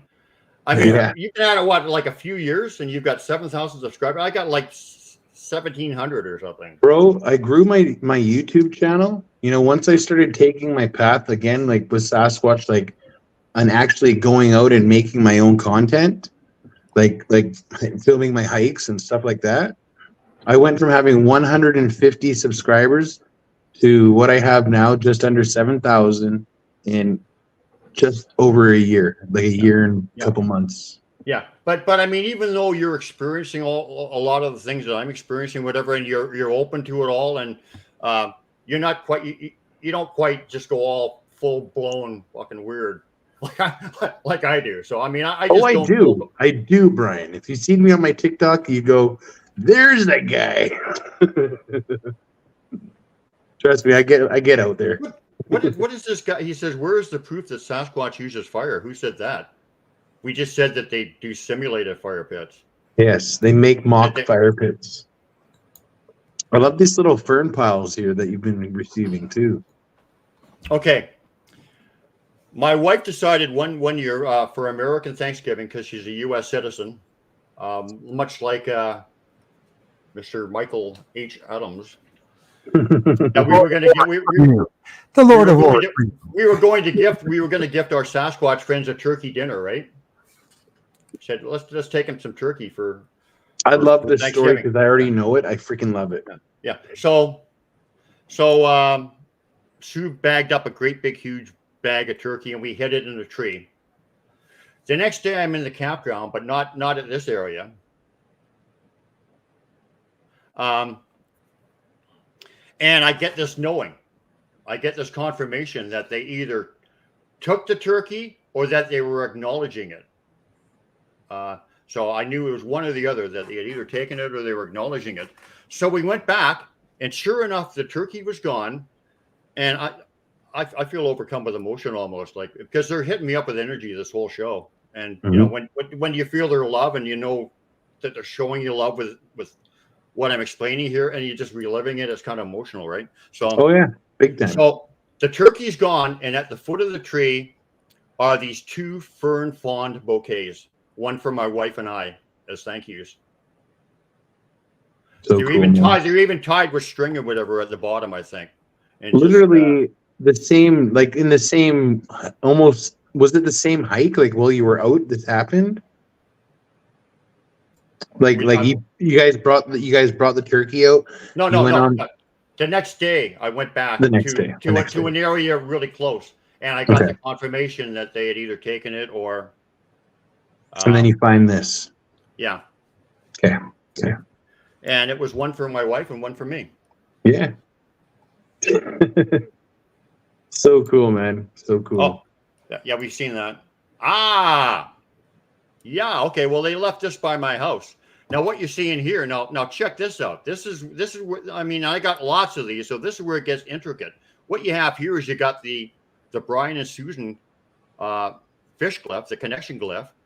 You've got the Y at the top for Man Sasquatch connected. Brian and Susan are connected. And do you see a 4 in there? Yeah. You see the 4? That 4 is Fortean. That means that he made that glyph. So my friend Fortean made that glyph. Brian and Susan are connected. Man and Sasquatch are connected. And Fortean is telling me so. That's so awesome. Isn't that awesome? I mean, that stuff you can't, you know. I mean, I think just from what I've even said, I mean, just this little bit here, you can see that there's definitely something going on that's more than coincidence. Oh, yeah. For sure. Isn't that amazing? Very, man. I love it. That's so cool. And you found these multiple times, the same ones. Like this, right? Hundreds of times. Yeah. Yeah. In all different areas, like all over the place. So in the cool. woods, at my house, in other cities, towns, states, provinces, wherever. Yeah. Right. Like I went to Oregon to visit my wife. Walked out to the parking lot where the truck was, and there's a glyph right beside my truck. You know, and that's happened many, many times. So they'll just let you know they're with you, no matter where you go. Went to my wife's daughter's wedding, and it was, you know, she had divorced her husband, obviously, and it wasn't a real comfortable situation going there, right? And we were a little nervous about what was going to go down. And the Sasquatch left us a friendship welcome X right in the washroom to let us know they were there watching out for us. Like that's in a place where it was really a tight place, so that the first person that went in there, they would have moved it. So it was just placed there. Yeah. Move on. Man, Sasquatch connected, and Brian and Susan are connected. You see it? You see the pattern developing here? Oh, yes. The fish, the Y. Yeah. By the way, there's all kinds of different kinds of glyphs or whatever. I'm kind of concentrating on a few different ones, but there's multiple, and they're as diverse as your imagination. So I'm going over some of the same ones because you can see what's going on. I can tell the story here. But isn't that amazing? Like, look at that. Over and over again, man. And you know, like some people actually say that they just felt like that. Like some guys it's like people who look at the Patterson film, and it's obviously a Sasquatch, but they say, well, they can't exist, so blah blah blah, and just dismiss it. Well, people actually have told me that that these sticks just felt like that, but it's just that they're not really looking at them, right?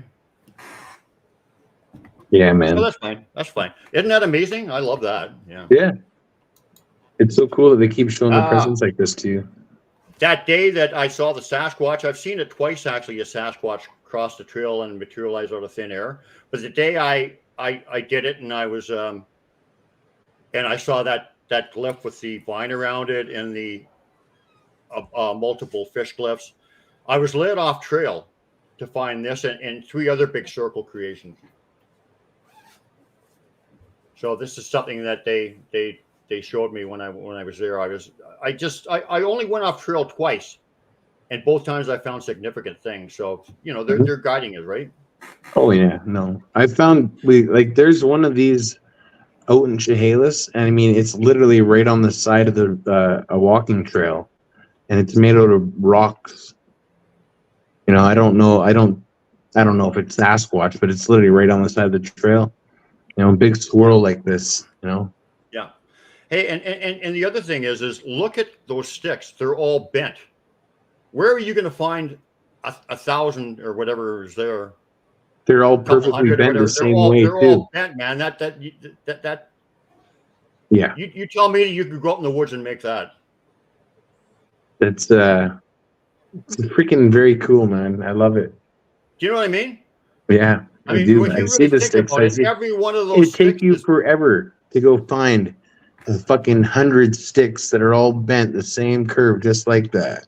You'd have to walk around for hours to find them all. Exactly. And I mean, I'm telling you, man, it's Sasquatch for sure. Yeah. Okay. Move on. We could always, if you guys are running out of steam, we could always do a part 2. I mean, I'm good. We are on 3 hours, and I do have to work in the morning.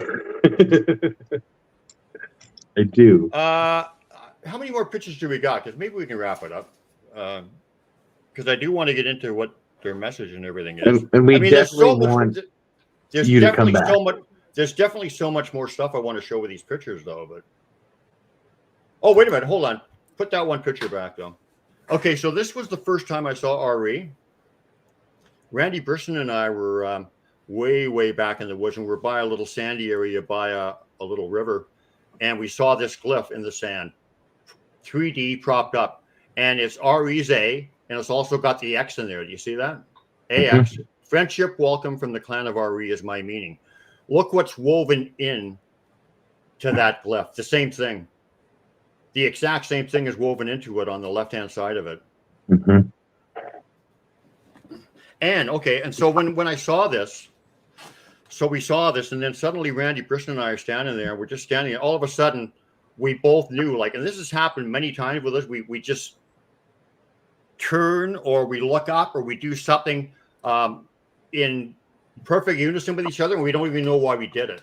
Like consciously no. But anyway, we both looked into the woods just off to our right, and there was R.E. standing there, maybe 50 feet away or something, and like 12 feet tall.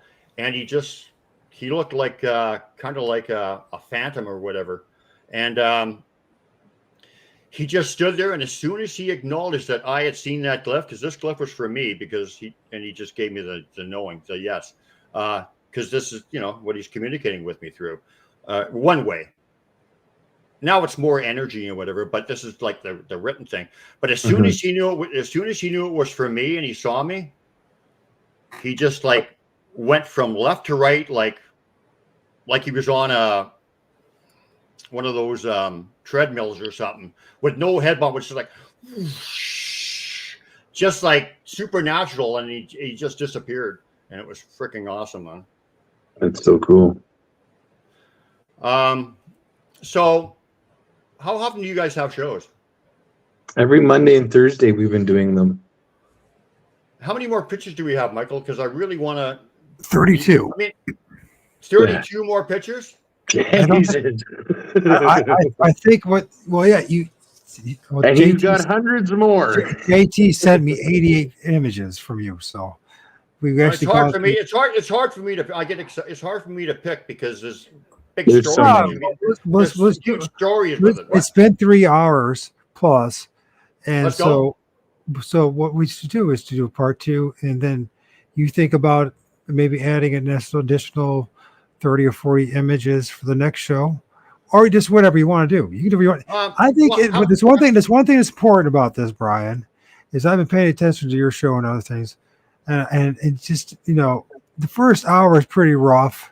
and the joking around and all that stuff. And once we settle into this and just allowed you just to explain where you're coming from, I think this would be a pretty important thing to do for not only, maybe not for you, but for the rest of us to understand really where you're coming from. And this is an opportunity to have, that chance, you know what I mean? Where we can work together as a team to make it happen. So that's how I see it. Because, I pay attention to the Pork and Beans show, and it's a little more chaotic and a little more difficult. There's a lot more personalities involved. No, we work good together with this, and this allows you to share. I have a blast doing this, man. I have a blast doing this. Yeah. So it's always a good time. Do you have a guest next week? We have we have available spots open, but I mean we could work it for part 2 for next week if you're into that. Well, JT was supposed to schedule other people, but he's been dropping the ball. No, I have not. Yes, if I've got 38 more images, then that's probably enough. And I don't have to talk just with pictures. I want to talk about their message. And well, let's do it. Let's do it this way. We definitely want to do it with you, but let's do it again next month. Would that be all right? So that way we have a couple other guests to be on and share. Yeah, absolutely. Why not? Because you got a lot to say. And I mean, we did it last time with Shell. I mean, it's up to you, JT. What do you want to do? It's up to you. I'll make the call off the live. But I'm thinking fine. We might do it sooner than next month. Well, I mean, next month is only 2 weeks from now. So, but yeah, I mean, listen, let's do it this way. Let's do it right now. You want to come back next Monday? Yeah, why not? Okay, we got to settle. Your job is easy, but it's not going to be easy forever, dude. I bust my butt off. Yes, it will, man. They bring them to me. I guess so. Yeah. But anyways, because what we've talked about now is amazing, and it talks about their abilities and who they are and their heart, and I mean, we haven't even got into their sense of humor yet, but they really do some funny stuff. But I mean, but like I said, what I call their core truths, which is which is the very foundation of how we will transcend the conscious shift or whatever that, like we all feeling is happening, like there's something going on. People are waking up, and they talk about like, being heart-based, no fear, no judgment, and not believing in division or whatever. But that's just basically,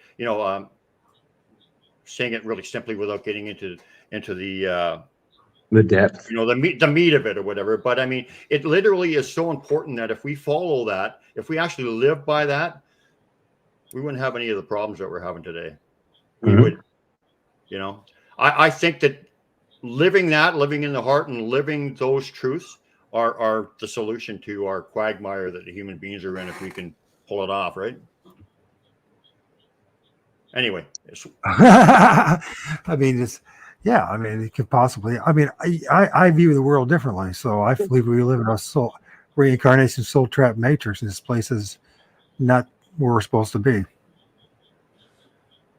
We're trapped in here. At least I know I am. I never would have chose a life that we're not getting onto the soul trap matrix right now. That's a whole nother story. Well, why can't I? I've been listening to you guys for an hour or two. Why can I say that? Man, it's been 3 hours and 15 minutes. I'm trying to get to bed now. Right. It's a valid point, because you brought it up, and I'd say this is we can debate that next week. But I want to get way more into that, because that's really the only thing that's really important to me. Yeah, so we see the world differently. Message. That's all. We can see the world differently. It completely changed my life, and I mean, and I want to talk about the Love Zap too, because that was a download of like universal knowing that was just like, oh my God. That was profound, and you don't never come back from that. Mm-hmm. We'll talk off the live, and we'll figure out what we're going to do next week. Exactly what we're going to speak on. Yeah. But yeah, no, I can't wait, man. It's going to be awesome to have you back on. I mean, it's so cool, man. Part 2 with Brian Bland coming up. Yeah, that's right. Well, gentlemen, I appreciate you spending the evening with me. It's actually 1:18 in the morning for me. So, and believe it or not, I am an old man and I'm a single father and I got a lot of responsibilities. So here we go. Let's end it with the Sasquatch Confessions new intro.